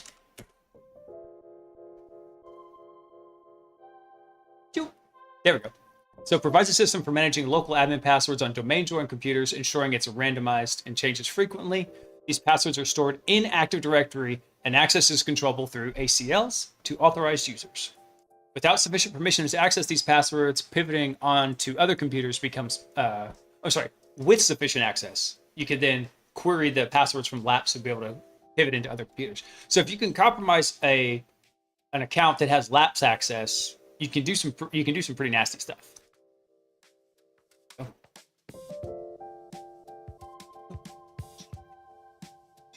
And yeah, so Laps really is a piece of shit. But it does throw up a little bit of a roadblock, because you got to remember, a lot of times security isn't just making something impenetrable. That's nearly impossible given the complexity of systems and just the emergence of new exploits. Part of the goal is to slow the attacker down, not turn it into a steel wall, but turn it into a tar pit, so that they slow down so much and they have to make so much noise to make progress that you can detect them, you can find them. So this is another one of those ways to slow them down for detection. If it's going to take them a while, they've got to jump through one extra hoop, then that's just one extra indicator of compromise you might be able to pick up and have telemetry on.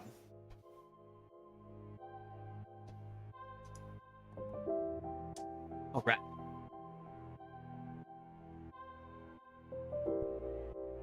Let's see what this says here. Okay, so the security of the password transmissions from the client to the server is ensured using Kerberos and AES. So in the domain's computer objects, the implementation of Laps results in the addition of two new attributes onto the computer object. So we have the admin password one and the admin password expiration time. Okay. But what's cool is these attributes are stored in plain text. So it's the plain text password in there. But the difference is you can't go read it unless you have like Laps permissions. Let's see. I'm equal to a desktop support tier 2 and 3 and still deciding on what tower of IT I want to spin off into. Security is what I'm considering, so this stuff is interesting to me. Dude, you're in the right spot. I love teaching. I taught at Black Hat for 4 years. I taught at a Cisco lab for 5 years. I've been in IT for 14 years. I've been a penetration tester the last 6 years. I was a blue teamer for 3 years before that. I've been around a minute, so I can hopefully give you like some advice, at least technical. I don't job hop a lot. I wish I had more situational awareness into what's going on in the job market. But honestly, I've never been one to go hunt for like the next big thing. I've got lots of friends and they have been doing very well for themselves, jumping roles every 3 years. I don't like doing that because it feels like after 2 years, you're just getting to know everybody. So then what? I got 1 year basically to like get to know folks and like really become well and efficient and oiled team. But like, I don't like that. And I get that that's maybe not the most rewarding thing monetarily and for career advancement wise. There are other things on top of that. It's not just about how many shekels you're getting in your paycheck, right? Sometimes it's about, do you even like the people you work with? It's a really hard sell to go somewhere where it's like, you know, maybe a 10, 15, 20% pay bump, 30% we'll talk.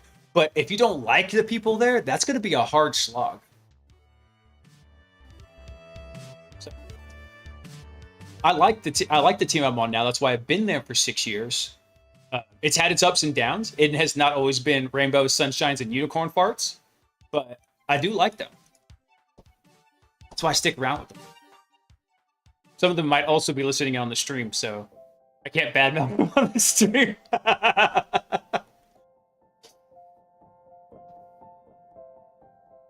Let's see. All right, let's take a look here. Okay, so we can actually check if it's activated by looking at a couple of different things here. We can look and see if there's a Laps program in there. Actually, let's try this. Let's do a get domain GPU. So you know what? Let's do. Let's actually copy this. Wait, go back. Go back. No, stop. Damn it. Lost where I was. There we go. Go back. Go back. Yeah. These text fields, I don't know why they want to act so cruddy sometimes. All right, cool. Okay, so this is actually just searching for group policy objects that have laps in the name. A more poignant approach, though, would be use PowerView to get the domain objects. Basically, just searching for anything in here, and then just seeing do any of them have the admin password expiration time attribute set. If they do, that's only set by laps. You would know that it's them running, right?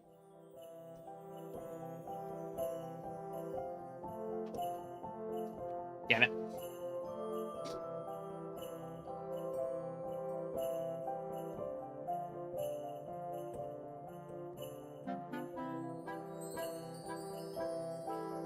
Let me check something in the course material real quick.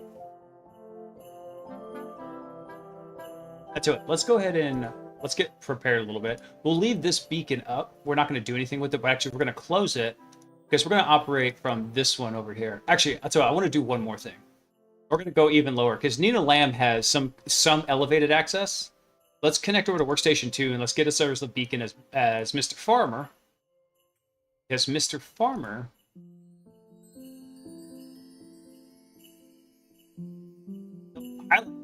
Killing me, Smalls.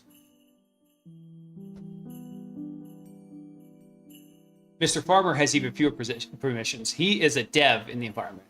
So he has local administrator, but he doesn't have like anything else.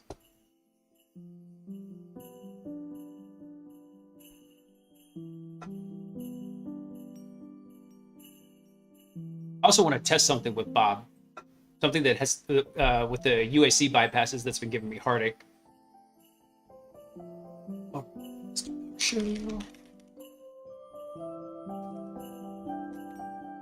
There we go. Also, Exo, I'll tell you, if you like this kind of stuff, I pretty much would do this this kind of stuff like 4 days a week. And then 2 days a week, I do a mentoring stream with my buddy Salty. And right now I'm actually teaching him like very introductory cybersecurity using a game called Greyhack. And actually, I think I'm about to migrate him off. We would be doing that tonight. Usually we do those on Tuesdays and Thursdays. But actually, I think I'm going to look in if I can find the time. This is end of the school year. Shit's crazy. But I'm getting ready to actually like move him over to something like TryHack Me and actually like expand him because he's bumping into issues with Greyhack where the simulation is starting to deviate kind of too far from reality. It's helped him out a bit, and it's given him ideas and a little bit of a framework of understanding, and it's been a fun way to do it. But I think we're going to move off of Greyhack and probably over to TryHack Me or Hack the Box. I haven't quite decided just yet. That's not what I wanted. Kill me, Smalls.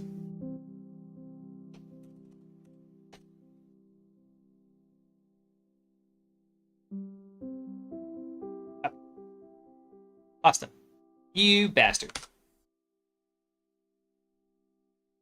Let's come back over to our notes then. Should have this over here.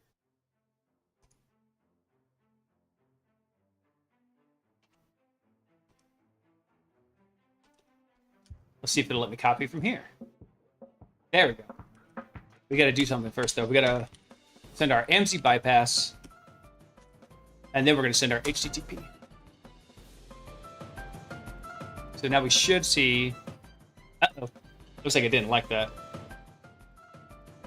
Go check our virus logs. Maybe it doesn't like having them, although it hasn't died, though. So...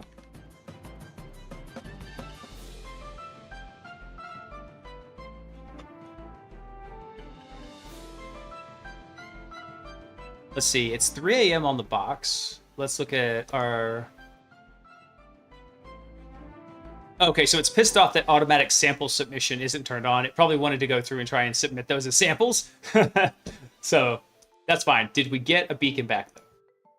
We did. Awesome. So actually, this is the one we're going to operate out of. We're going to operate out of Bob's low priv account here.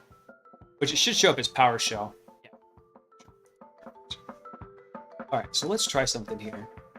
I want to try to elevate using the UAC schedule task, and I want to do it with SMB. Because someone was telling me on Discord that they had better luck doing this with SMB than like a TCP one. So I want to see what happens here.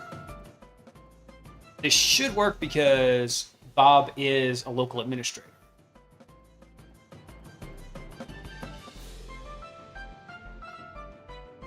We actually don't need elevated permissions to do most of the things we're going to do. If we wanted to do some more advanced stuff on the box, we would need it.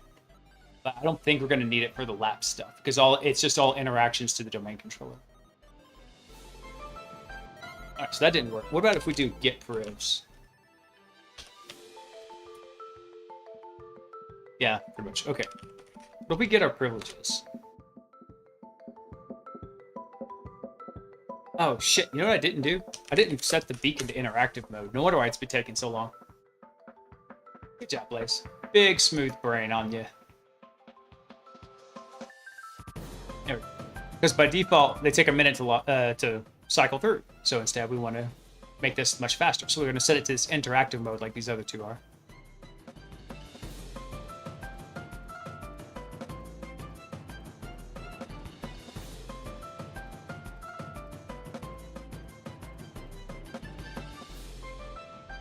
Oh, did we kill our beacon? It's been 1 minute. It has not checked in yet.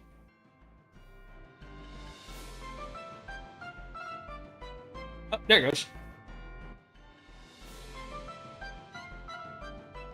Okay, so we got some more privileges. Cool.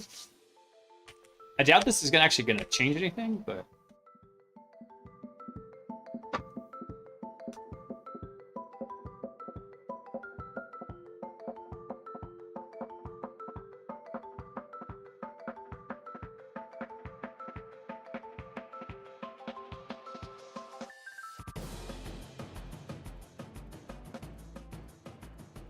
Give this a couple seconds to run.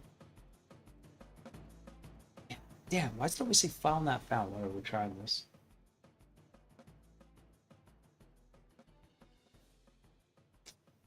I don't get it. Some other folks were saying that the UAC schedule tasks work just fine. Now, did we... Let's see, we're on workstation 2. We'll put these in order here. So it's 3:03 a.m. on the box. Okay, so yeah, see, we've got some threats blocked in here. Let's look at this.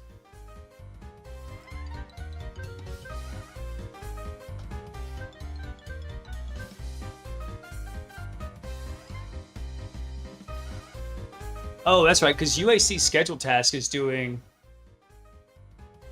That's right. UAC schedule task is using basically a race condition against the silent cleanup. And yeah, that's why it flags on it. Let's see.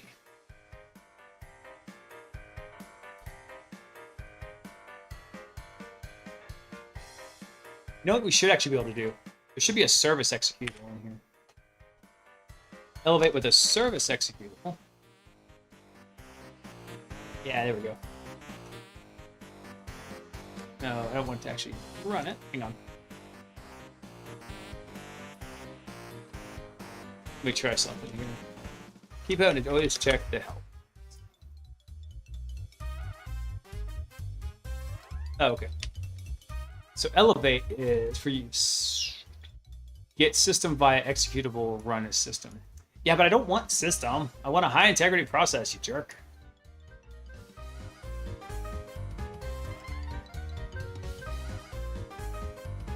Anyway, I don't think we're going to need that anyway. I just wanted to test it again real quick for my sanity, because jumping up to those high integrity processes has been a bit of a bitch, right? We should be able to get like, so these blue ones here, these are medium integrity processes. These red ones like this one are what you would have with all the additional administrator permissions after you go through like a UAC prompt. If there's no UAC, nice, you can just jump right to that high integrity process. However, what we've been running across is I can get access as the user, no problem, on a medium integrity. That's easy. But trying to get a high integrity process has been a bitch. User Andarat is online. Hey, Anurad, what's up? Thanks for coming online, man. So trying to get the high integrity user process has been an absolute pain in the ass. I can usually get a system process and no problem. It's just those high integrity processes for some reason are elusive to me. All right. I'm gonna try something. I'm gonna try it with the service exe, because last time we did this, rather than giving us a system shell, it actually gave us a high integrity process. So let's try it.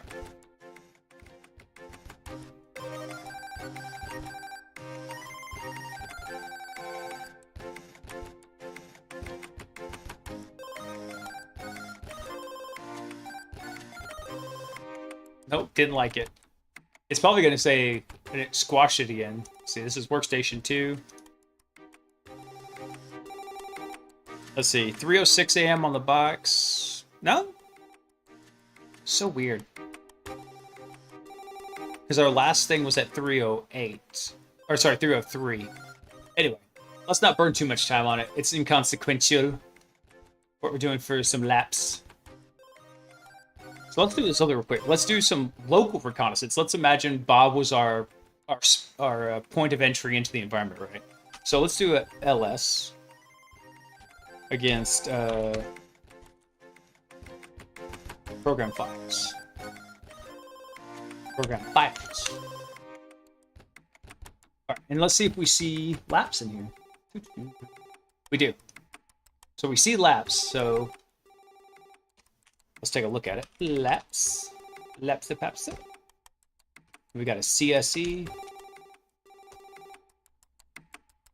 There you go. So we have that admin password DLL right here. So if we wanted to search for... So at least we know on this system Laps is enabled, but we could also go check and see using a get domain GPO what we wanted to look for. So we could do... Got to import this actually, since this is a new beacon. So I'll do a PowerShell import, tools, PowerSploit. PowerSploit, there we go. Recon, good old PowerView. Pretty much PowerView is the only damn thing we're using out of PowerSploit.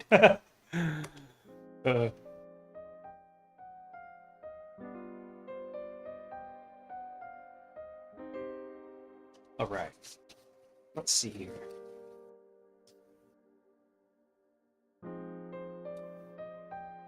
By the way, everybody who is new and on tonight, usually Saturday night is like the happening night. We get lots of folks in here having good discussions. I've got some very important questions for everybody.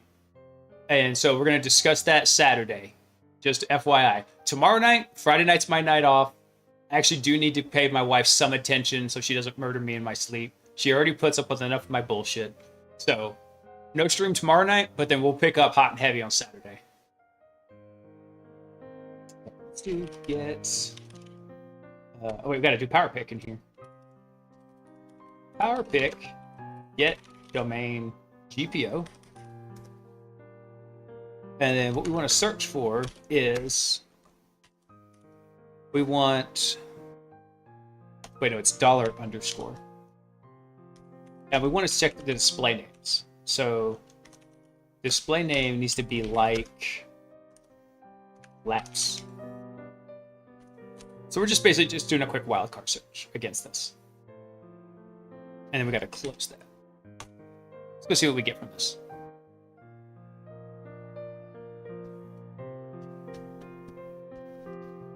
Yeah, Andrew, stop by, man. So I don't know how long you've been checking on the stream, but this is a total teaching and learning stream. I love when people ask questions in the chat. I will often get sidetracked on what we're doing in the lab and like just answer questions for an hour. It's totally fine. I like doing it. I've been doing this a long time, and sharing wisdom is, or not wisdom, just sharing knowledge is something fun for me. I enjoy teaching.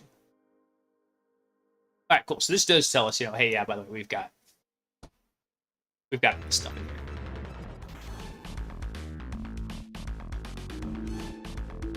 here. So definitely, so we've confirmed Laps is up and running and enabled.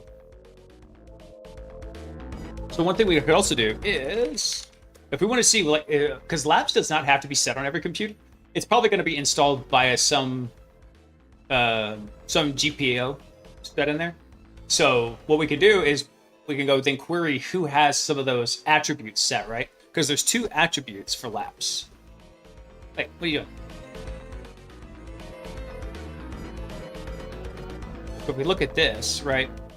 If we see any of the machine accounts that have this attribute set, then we're going to know that they have laps.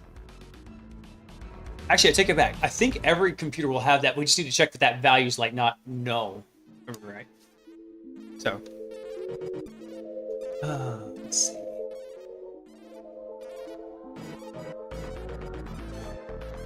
What are we doing? Oh, that's right. We're going to get domain computers. That's it. So get domain computer. And then what we're going to search for is objects where the field is that admin expiration time. So we're going to see if they have that attribute set.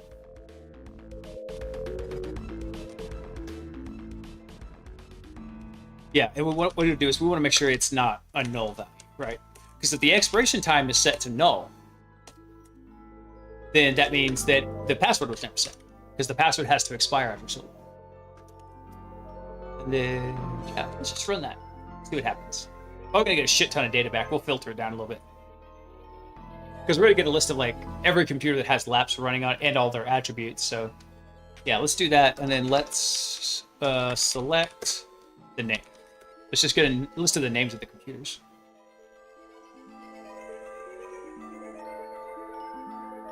All right, so workstation 1, 2, web, and SQL 2. Oh, that's real bad. Because if we get a user account that can read laps, get onto SQL 2, SQL 2 has a bunch of constrained delegation attacks that can be done against it. And then you're basically looking at a full network compromise at that point.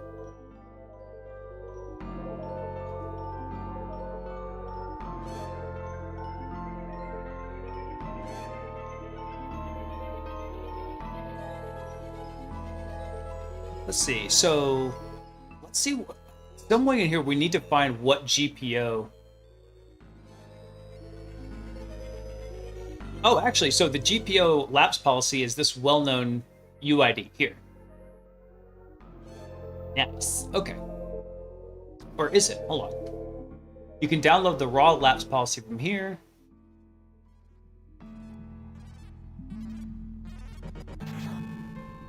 Moreover, the native lapse PowerShell commandlets can be used if they're installed on the machine, which chances are they're probably not. We probably don't want to rely on that.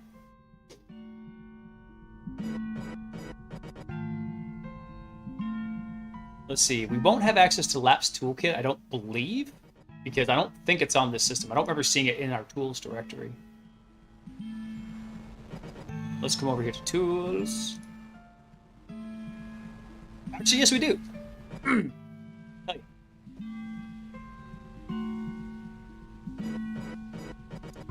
How do we get our GPOs? Let me see.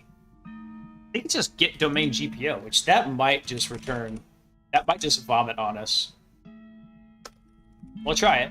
Get domain GPO. Prepare for a wall of text to hit. A veritable tsunami.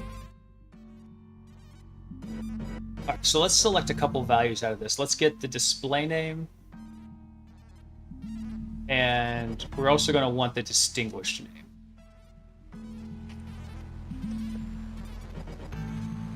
So we'll select the display name. And I'm going to copy distinguished name because I suck at spelling. Actually, I think, is it the distinguished name we want? No, it's the GPC file path, system path. That's what we want. Because we want to figure out where in sysvol it's stored. Test. Select run.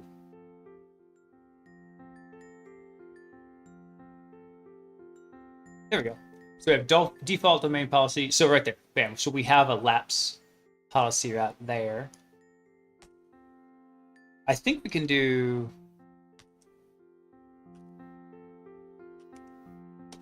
Can we do it like this? Expand?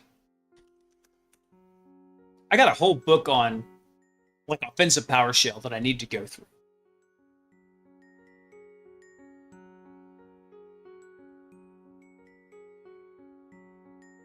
I wonder, actually, you know what? I wonder if I could do this.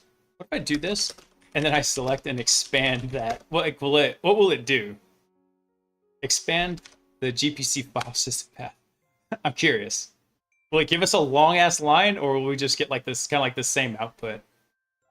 Okay, so we just get the same output. Bogus. All right, so what we want is this one right here, which is 2BE4. Let's test out a little bit of our PowerShell kung fu here. Let's try this. So it should be, we're following the previous examples a little bit. It's always good to, because if you're going to be hacking Windows, you're going to be using some PowerShell. So working on our PowerShell kung fu would be good. So let's look for the thing where the display name. I don't know if it actually has to be case sensitive. I'm going to try it.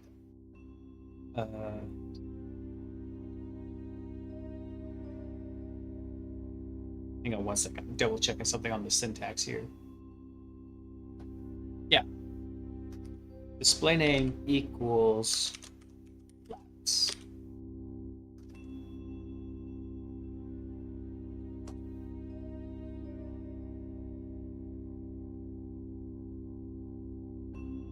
And I'm sure there's a better way to do that. Like domain GPO probably has a thing to isolate that. Yeah, but here we go. At least here we get the full thing, right? Even if it does have like an annoying line break in it.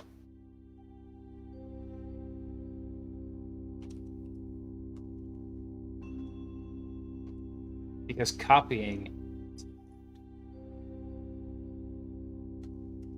There we go. Cool. So now we know where it is on disk. Well, in the network. So if we go do... Let's just take a look at that directory there. So we have machine, user, GPT, INI. Let's see what's in the machine. So we have applications, scripts, comments, registry.policy. Let's go download that. Where does that download to?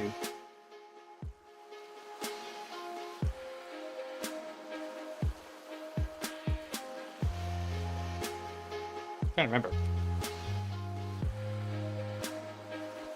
Oh, that's right. We go to view downloads to see it. That's right. I was like, where the hell does this download to? I'm sure it downloads to the Teams server. Not Microsoft Teams, the Teams server for Cobalt Strike, basically our C2 server. Let's do something. We'll just do it that way. Download machine registry.vol.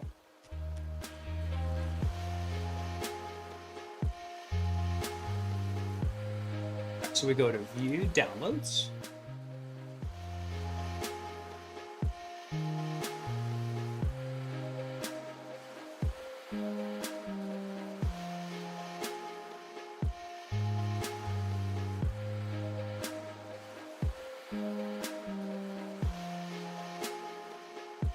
Directed that. Oh no, that's not what I do. View downloads. Okay.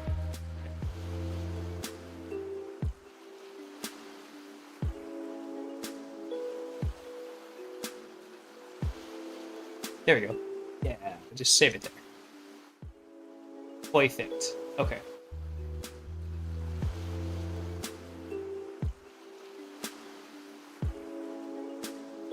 So let's do this. Let's pull up.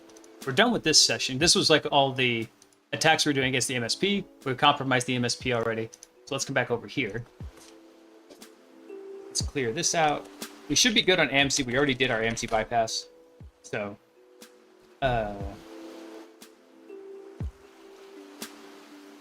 we do have a parse call file. Cool. Get help.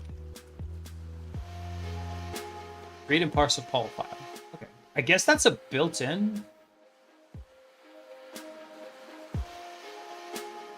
Hang on one second. Let me look at something here. There's a reference to this library. I guess it's already like embedded. Interesting. So it's not a library we needed to go load up. Okay. We'll find them. Awesome. Makes it easy. So we can do... No, stop. Be gone. Let's take that out, and let's do... Is in documents? Registry.pl? There we go.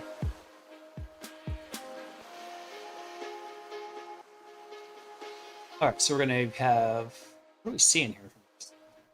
Software policies, Microsoft Service, admin password. Oh, there we go. So we have password complexity, password length, password age and days, admin account name. Oh, cool. It tells us the value. Okay, so password complexity 3. What that is.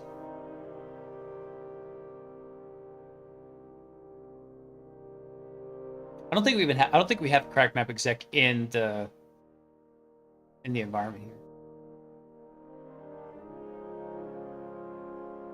Oh wait, so I remember what this is. So the password complexity of 3 is upper, lower, and number.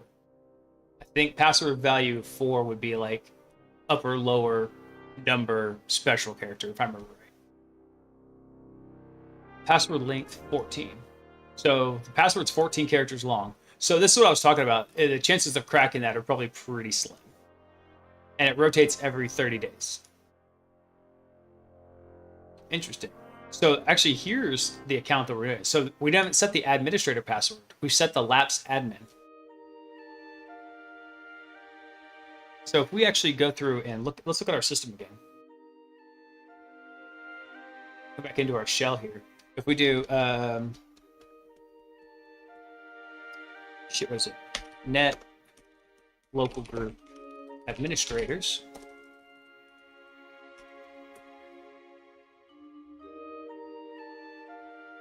There you go. And that tracks with what we're seeing here. There's a local account called Labs Admin, local to Workstation 2. It tells us what we're seeing, right? Alright, very cool.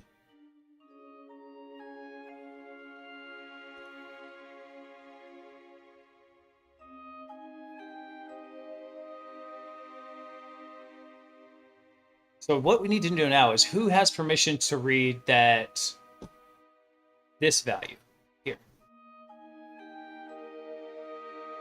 Who can read this admin password value in there? Because that's going to be the password that we need. So obviously we want that.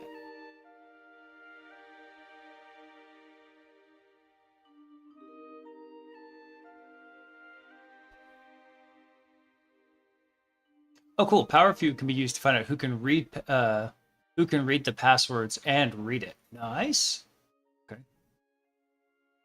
Find principals that have read property on. Let's see. Okay, cool. So get admin password. We tell it the computer name.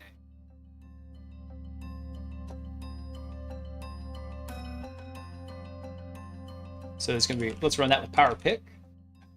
So for my newcomers in here, we've got two options for running PowerShell remotely. We can, on our beacon, import PowerShell libraries, no problem. What we're looking at, though, then, is how do we run them? Well, we can run them in regular PowerShell.exe. That's called managed PowerShell. And if you ever look at the process tree, actually what that's doing is it's passing it down to conhost. That's actually what's running of it. PowerShell.exe is just like a pretty interface for it, more or less. So what we can also do is we can do unmanaged PowerShell, which bypasses all of that. And the benefit to doing that with Power Pick is the command. That's the unmanaged PowerShell, is that our AMSI bypasses are enabled for that. So if we want something to trigger AMSI for whatever reason, let's say we needed to, we could use PowerShell and it's going to just have these regular AMSI hooks into it. But if we use Power Pick, we're going to have our AMSI bypasses put in. Let's do Power Pick, get admin, PWD password, computer name, Workstation 2. Yeah, what was that? Let's see. Where's our list of machines? Oh, Workstation 2 is in there. Good.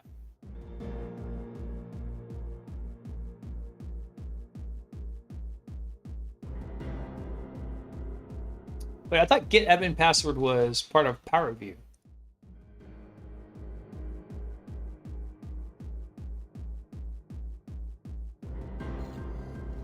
Did we not import PowerView? Huh, maybe we didn't. Let's try. Let's do it again. PowerShell. No, we had to.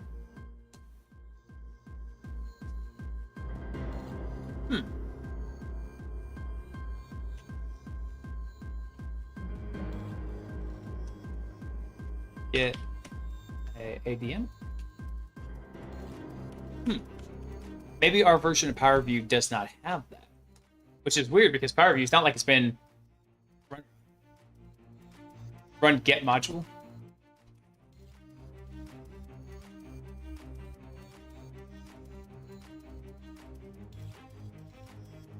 Our GP registry policy parser. Oh, we had this imported. So let's do. Oh, you know what? We didn't. That's right. Thank you, PS. Appreciate it.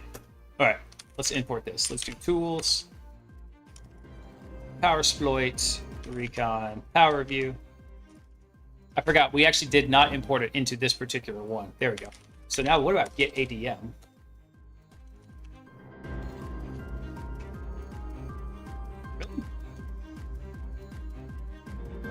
Because I know we imported it here because we were using them. Let me scroll up. Like one of the first things we did. Yeah.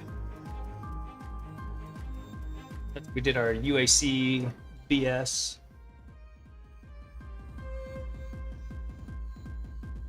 Yeah, because we're using the get domain GPO, so it's got in there. Actually, now that you got me curious, I wonder if I can do PowerPick get module. I'm curious. I hadn't actually thought about that from the context of a beacon. I'll try that now.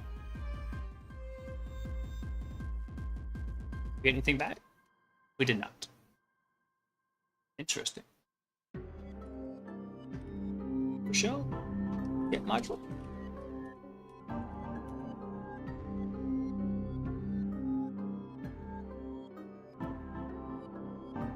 This script contains malicious content and has been blocked. It might be that because it's trying to like list it out here, right? Okay.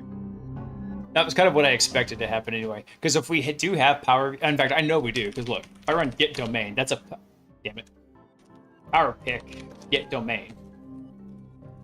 That's a command from PowerView.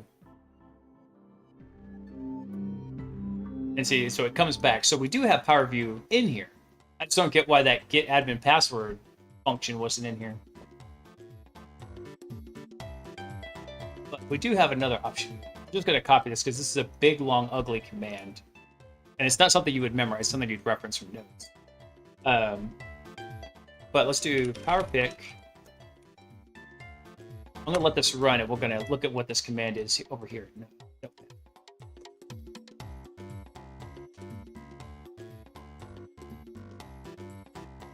There we go. So what we're going to do is we're going to get all the domain computers. We're going to get the domain object ACLs and resolve their GUIDs. And then we're going to check for the ACE type is equal to the admin password. And we want to make sure that it has read property. No, come back. Yeah. Right here. And then what we're going to do is we're going to select the object distinguish name and the security identifier. So we want the SID from it. So let's go see what we get back from this.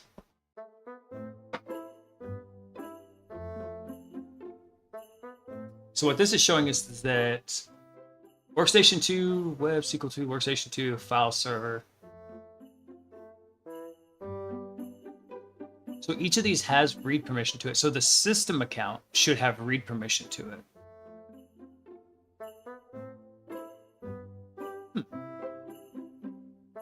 What does this say else about Laps Toolkit? Okay, so we do have the Laps Toolkit. So let's go check this out because... So Laps Toolkit facilitates the enumeration of laps with several functions. One is parsing the extended rights for all computers with laps enabled. So this will show groups specifically delegated to read the laps password. That's actually what we want.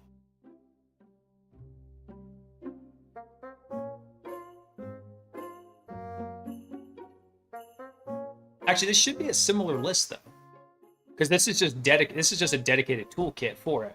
This query should have actually told us which one. It makes sense. The machine accounts have to be able to read it so they could download it and hash it and save it. So, but let's try that. Let's do PowerShell importate. And then we're going to run tools. Labs toolkit. There we go. Labs toolkit PS1. Let's import that. And then again, we're going to run PowerPick. We're going to do find Labs delegated groups. Was that it? Yeah, find Labs delegated groups. Perfect. So this will tell us what user groups are also delegated to be able to read this.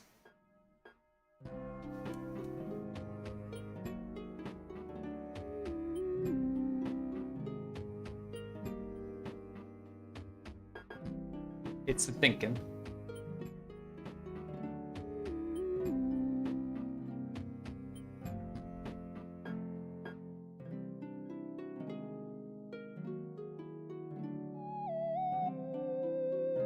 There we go. Here we go.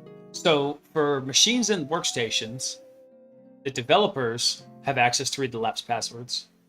But for servers, web servers, SQL servers, and file servers, we need support engineers. So that would be like Nina Lamb. Nina Lamb is the support engineer.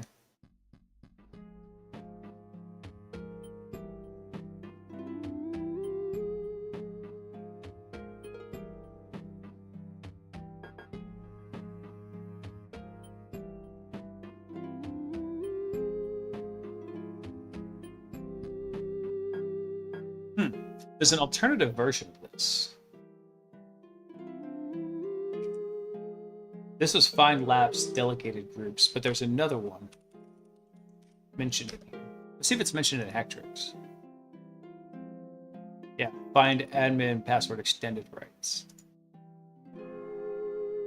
This checks the rights on each computer with Labs enabled for any groups with read access and users of all extended rights. Okay, cool. I'm curious what kind of info this is going to return back to us.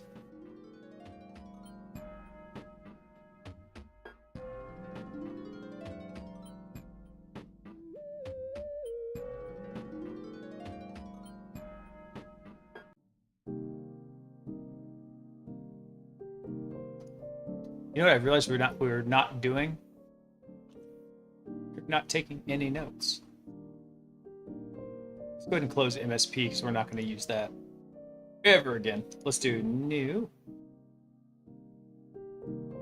text file.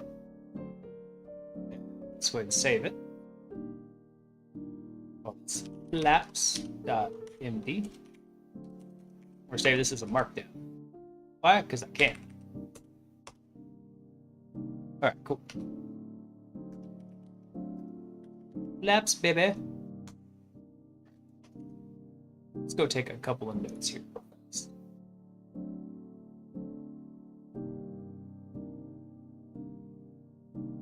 see. Let's call this localhost recon. And let's go grab that output here. Oh, we got so much output to scroll through.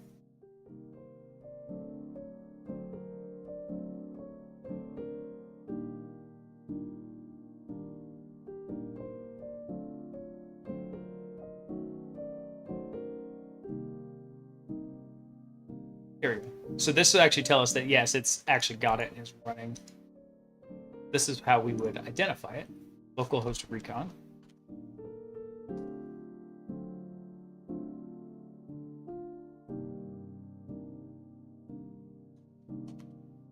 Let's do another one here. Let's call this domain recon. Which would be our next couple commands we just ran. So we imported PowerView and then we searched for domain objects. Did we filter this?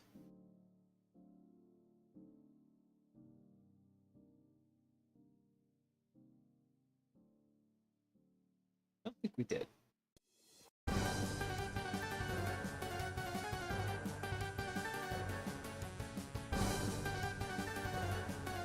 So let's get domain computers that had it not set to null. So these are the ones that did have password. I'm the worst at forgetting my notes. Then I'll be in the terminal hitting the up key looking for my commands. Bro, the struggle is real. On this one, I was like actually really excited to dig into Laps because I've used it before on penetration tests, but I never really took the time to get a deeper understanding of it. So this is really interesting to me, and that's actually what's been cool about this particular course, because it has shored up a lot of those cracks. Typically, what happens, especially if you're working in offensive security, is you get a very fragmented knowledge base, and especially if you're doing consulting work, which is what I do. So companies hire my company to go do these assessments. And so a lot of times you're having to reskill and learn just enough to be able to break into these systems, or at least find out how to.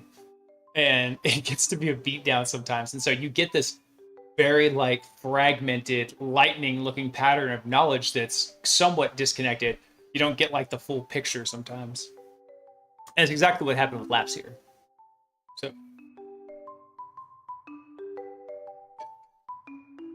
all right, let's see.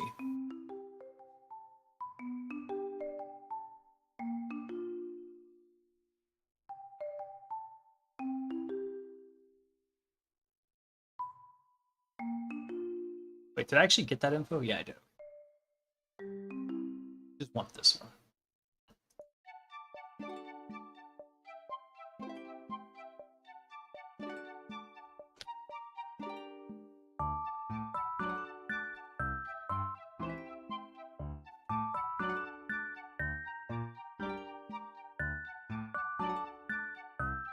After we did our domain recon, let's find and grab policy for sysvol. That was the next step that we did.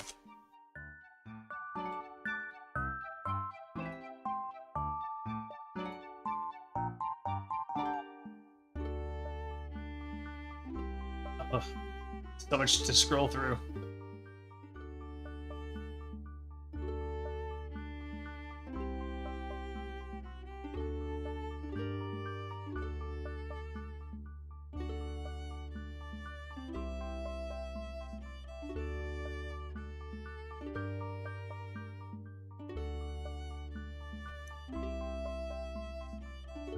I'm gonna go ahead and grab this. Okay.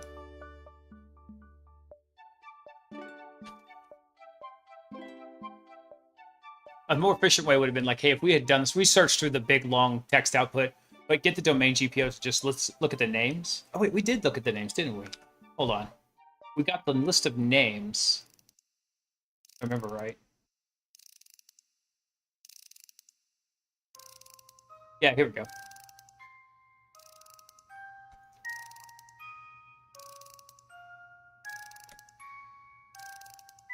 Oh my god, would you stop turning on word wrap?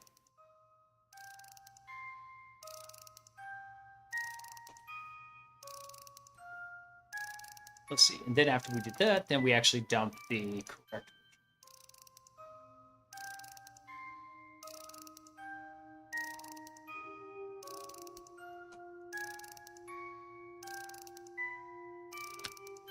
Oh, there we go. So once we had that, then we actually just went and dumped it out of sysvol.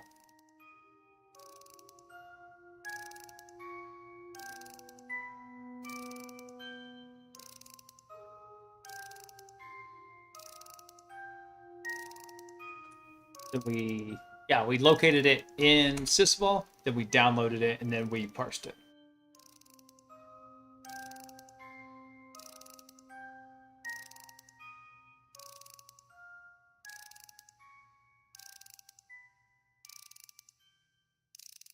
Let's see. Yep, drop that in here.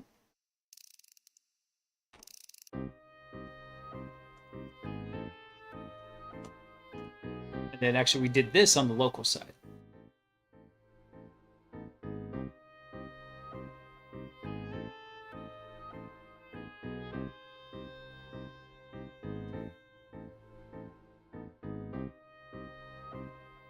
That. Throw that into our notes as well. So if everybody's wondering, that's just started. All right, let the ads chill out here for a little bit.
Find principals with read access.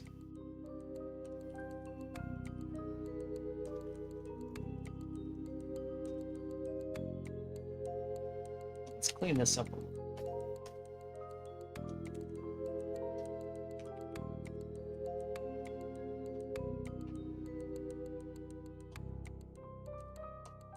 Go. Oh, good. The ads are done. Cool. So all we're doing is we're just going to do find principals with read access on here. And then we're going to find out which groups have delegated access. And that'll catch us up on our notes here.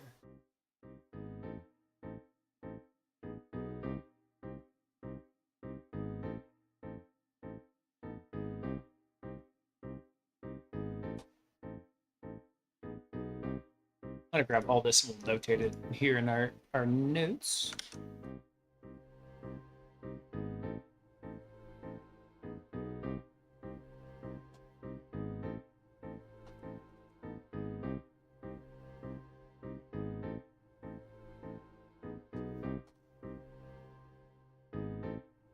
There we go.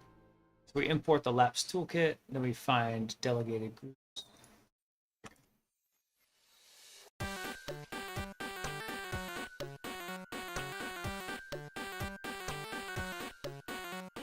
By delegated groups with read access. That's cool.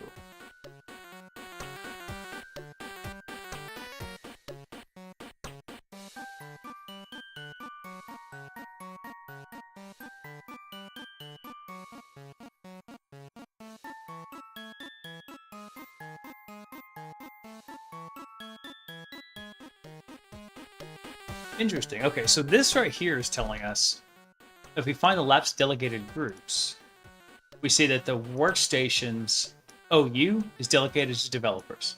Server, web, SQL, and file servers are all delegated to support engineers.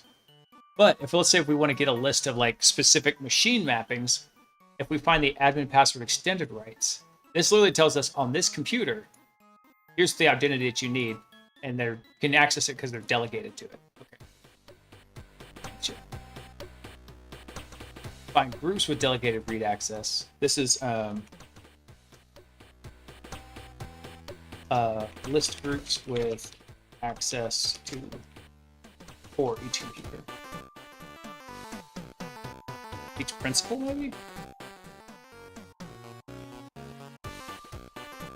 That's the for computer.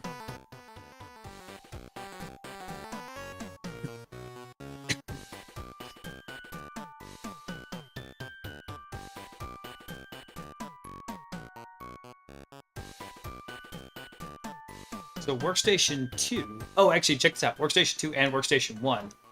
Both developers, right? So if we... So we're on workstation 2, right? But one thing we can do is...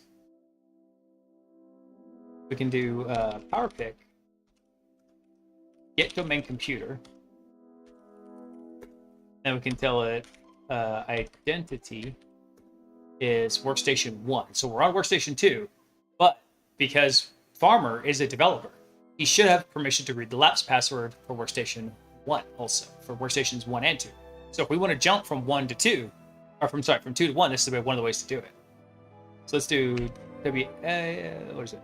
WKSTN TAC 1. And the properties is MS TAC MCS ADM PWB. If it's that simple, that's going to be badass.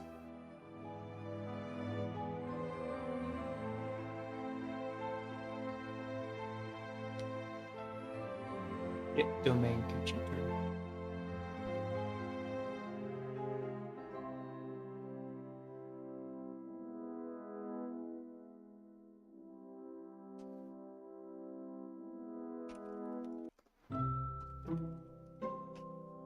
Did I misspell it?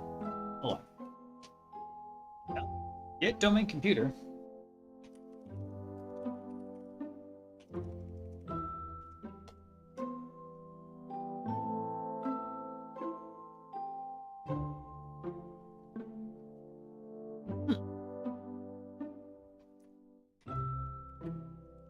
PowerShell import.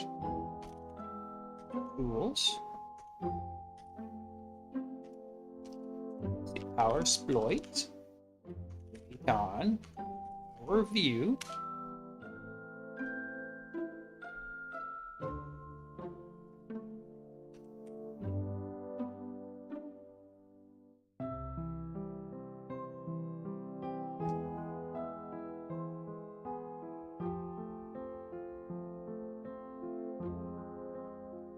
Okay.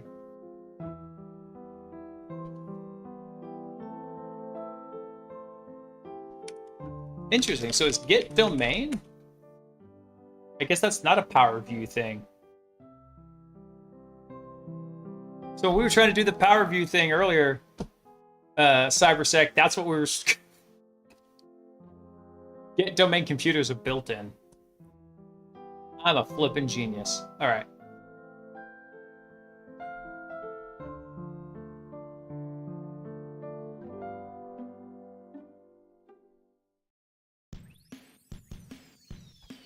I want to try this command again now. From good old PowerView. We'll run this against unmanaged PowerShell.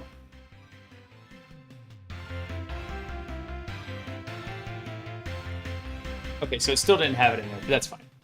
We had other ways to do that. Let's do this. Let's do PowerPick. Get domain computer.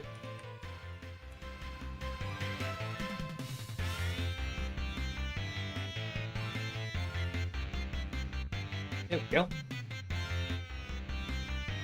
Awesome. So we got that. So let's tell it the identity, right? So our identity is we're on workstation 2. We want to jump to workstation 1. So WKSTN TAC1, and then the properties we want to read is MSMCS ADM PWD.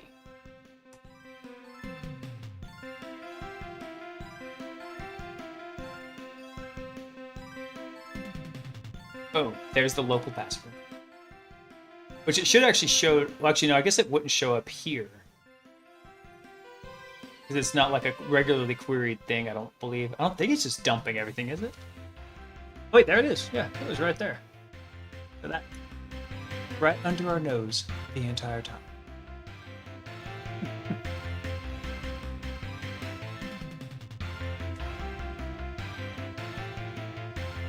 Let's see. Okay, so grab last password.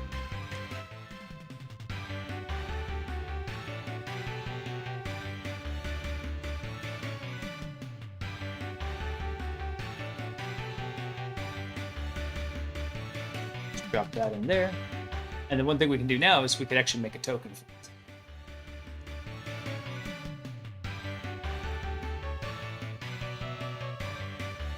So let's look at that. We can do make token. So it's the domain, user, password. Clone the current access token and set it up to pass the specified username and password when you interact with network resources. This command does not validate the credentials you provide, has no effect on local actions. Okay. Which tracks with all the other token manipulations we've been doing. So if we make a token, call this lapse admin, and then we're going to copy and paste this password.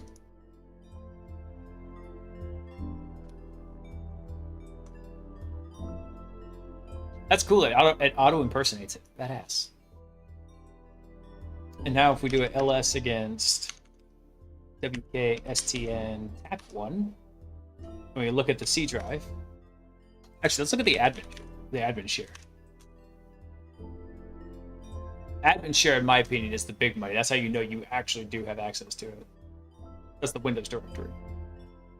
Heck yeah. Copy.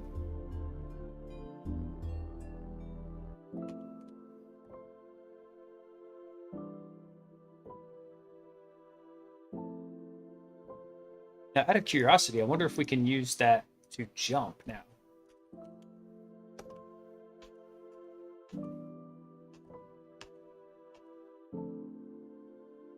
I doubt this is going to work. because PS exec seems to be getting squashed every time we want to use it on these, but I'm going to give it a shot. Since we're the local administrator, we can PS exec over there. Let's try. Then we got to give it a listener. Let's do jump SMB. So if this works, what'll happen is it should authenticate over to workstation 1, set up, use PS exec to run our SMB pivot, and then connect over to it. It's already taken way too long, so I'm pretty sure it just failed. And we're going to probably get a pop-up on workstation 1 that naughty things were happening. Yep, that's what I thought.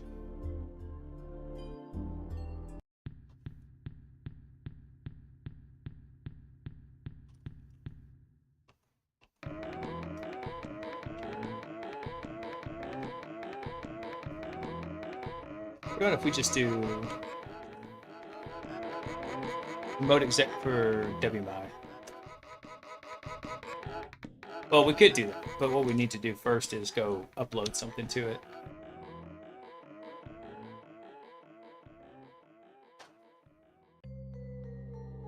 No, 1 sec, y'all. I heard a weird.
All right, I'm back.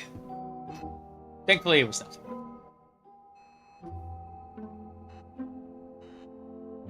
Let's see here. I mean, one thing we can do. Now, I'm not going to worry about it. Actually, yes, I am. All right. I'm going to CD into workstation 1 in the admin share. And then I'm going to upload from our payloads directory.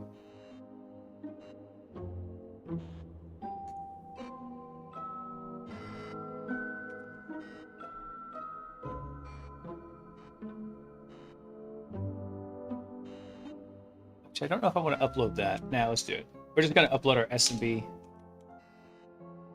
executable.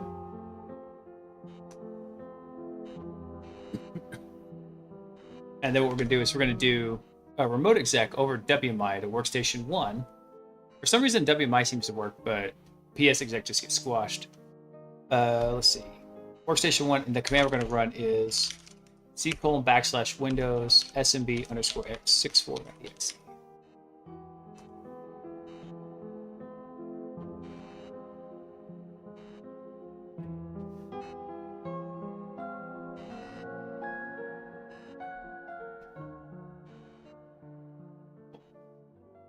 She moved, damn it. I heard this thumping. It was Panda under my desk, whacking her tail against the wall. Oh, that little dog. For such a tiny dog, she's a Boston Terrier, right? She's like, I don't know, maybe 15, 20 pounds tops. She's not super big, but damn, she's stout. She's built like a dwarf. And when she whips that tail, it's like a riding crop. Just whoosh, and she'll come running in the house from the backyard. And when she runs past me, that tail is wagging so fast and she's running so fast it just wham, just like smacks my leg. Reminds me like when my grandfather would be like, "Go get a switch," and he just beat me with it when I wasn't paying attention, or I was doing something stupid like a kid does. He just wham. So she uses that damn thing on the wall by accident. I'm like, don't. Like, dog, you're freaking me out. You just chill.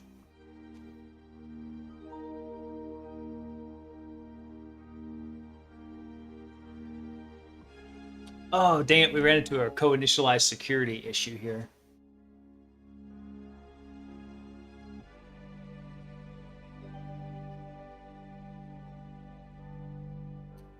Where was that? Oh, hang on 1 second.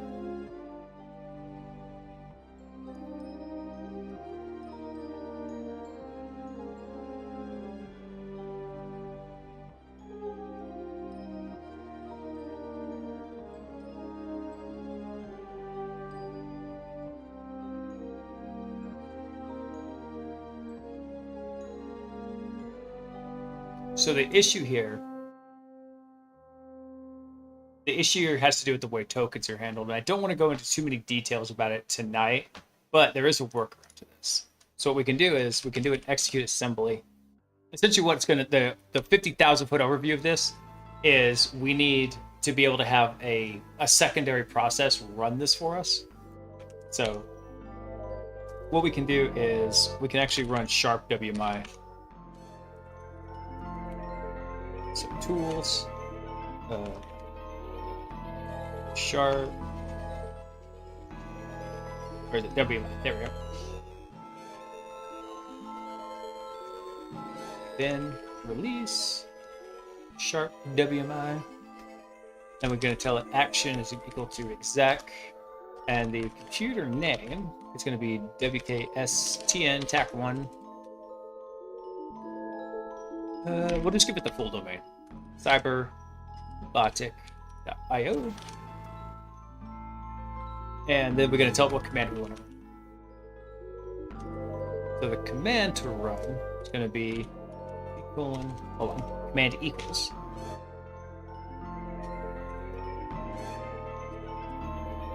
So do C:\Windows /SMB. Ah, damn it! Hit it too early.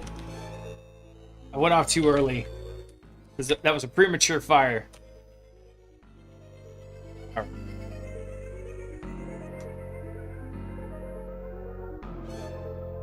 Okay, cool. So it looks like it fired it. So now if we can link over to it. So if we link to workstation 1. Hey, there we go. Cool. Good to know. Actually, I don't think we ran into co-initialized security previously, so that was a good refresher on what to do in that situation. Heck yeah.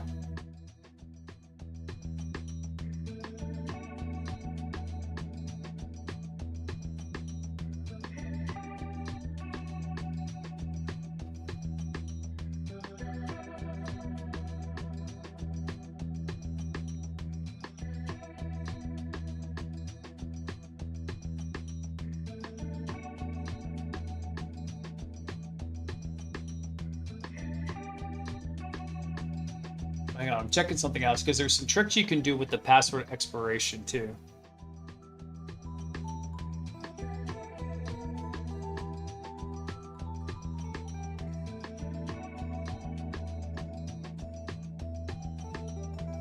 Let's look at something from our output here. So if we look at the stuff we got out of the registry.pol file, we had whether or not the password was enabled, the user, the days, password length value 14, password complexity.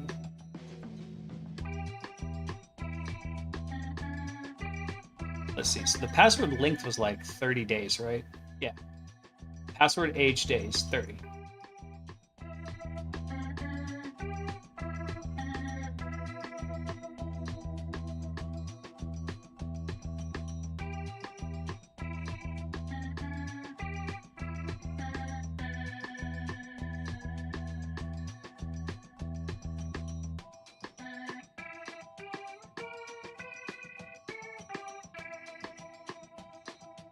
See, do we have any notes over in Hack Tricks about this?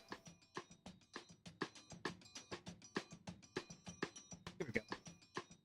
So once admin, it's possible to obtain the passwords and prevent a machine from updating its password by setting the expiration date into the future.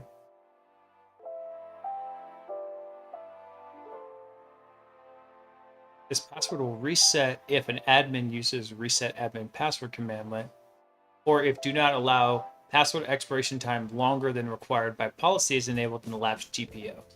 So how can we check if that's enabled?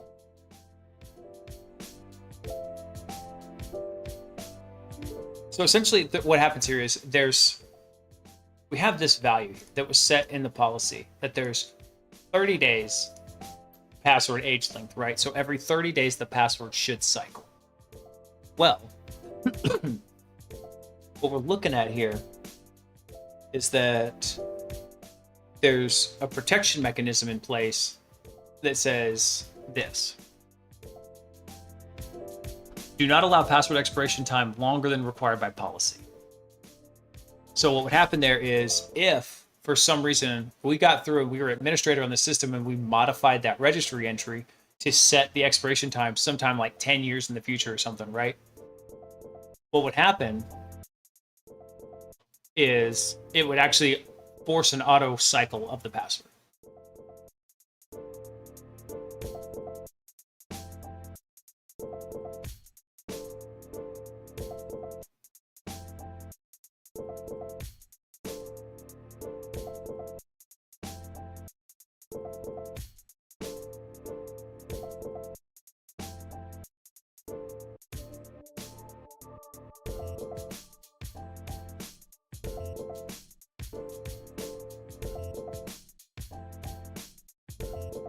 Interesting.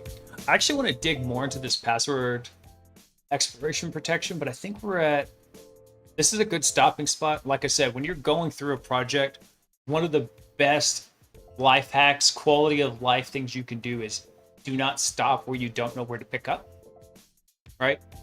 So never stop at the fork in the road, stop somewhere logically along the path, right? So this is a great place to stop. I want to pick up with it because there's some nuances to this password expiration that I want to dig into. And I don't want to just try to blow past it just to try to finish this section tonight. It doesn't make any sense, right? We're just going to technically get to another fork. So I think that's what we're going to call it tonight. I usually try to go to at least 11 o'clock Central Time in the US. And for about that point now, if we were onto something really juicy, I'd say let's keep going it. But I think that's what we're going to call it. So let's go check InfoSec streams and see if anybody's on. Smarter's on. Hell yeah. Let's go raid him. He is a super smart dude. This is Tyler Ramsby on YouTube if you haven't seen him. So let's do that. All right, everyone. You guys have a freaking phenomenal night. You'll have a great Friday coming up. We're going to pick up Saturday. We're going to do a little bit more lapsy laps. We're going to ask some questions of the community because I've got some ideas and I'd like feedback. Let's go see here. Hack Smarter. Yeah, let's go raid him. All right, everyone. Y'all stay awesome. And I will catch up with y'all Saturday night. Peace. Oh, by the way, when you get in here and you drop the raid, drop a bunch of the hacker smiley face emotes in there. Because I fucking love them. They're my favorite. Not to be biased, but they are my favorite. Anyway, have a good night, y'all. Peace.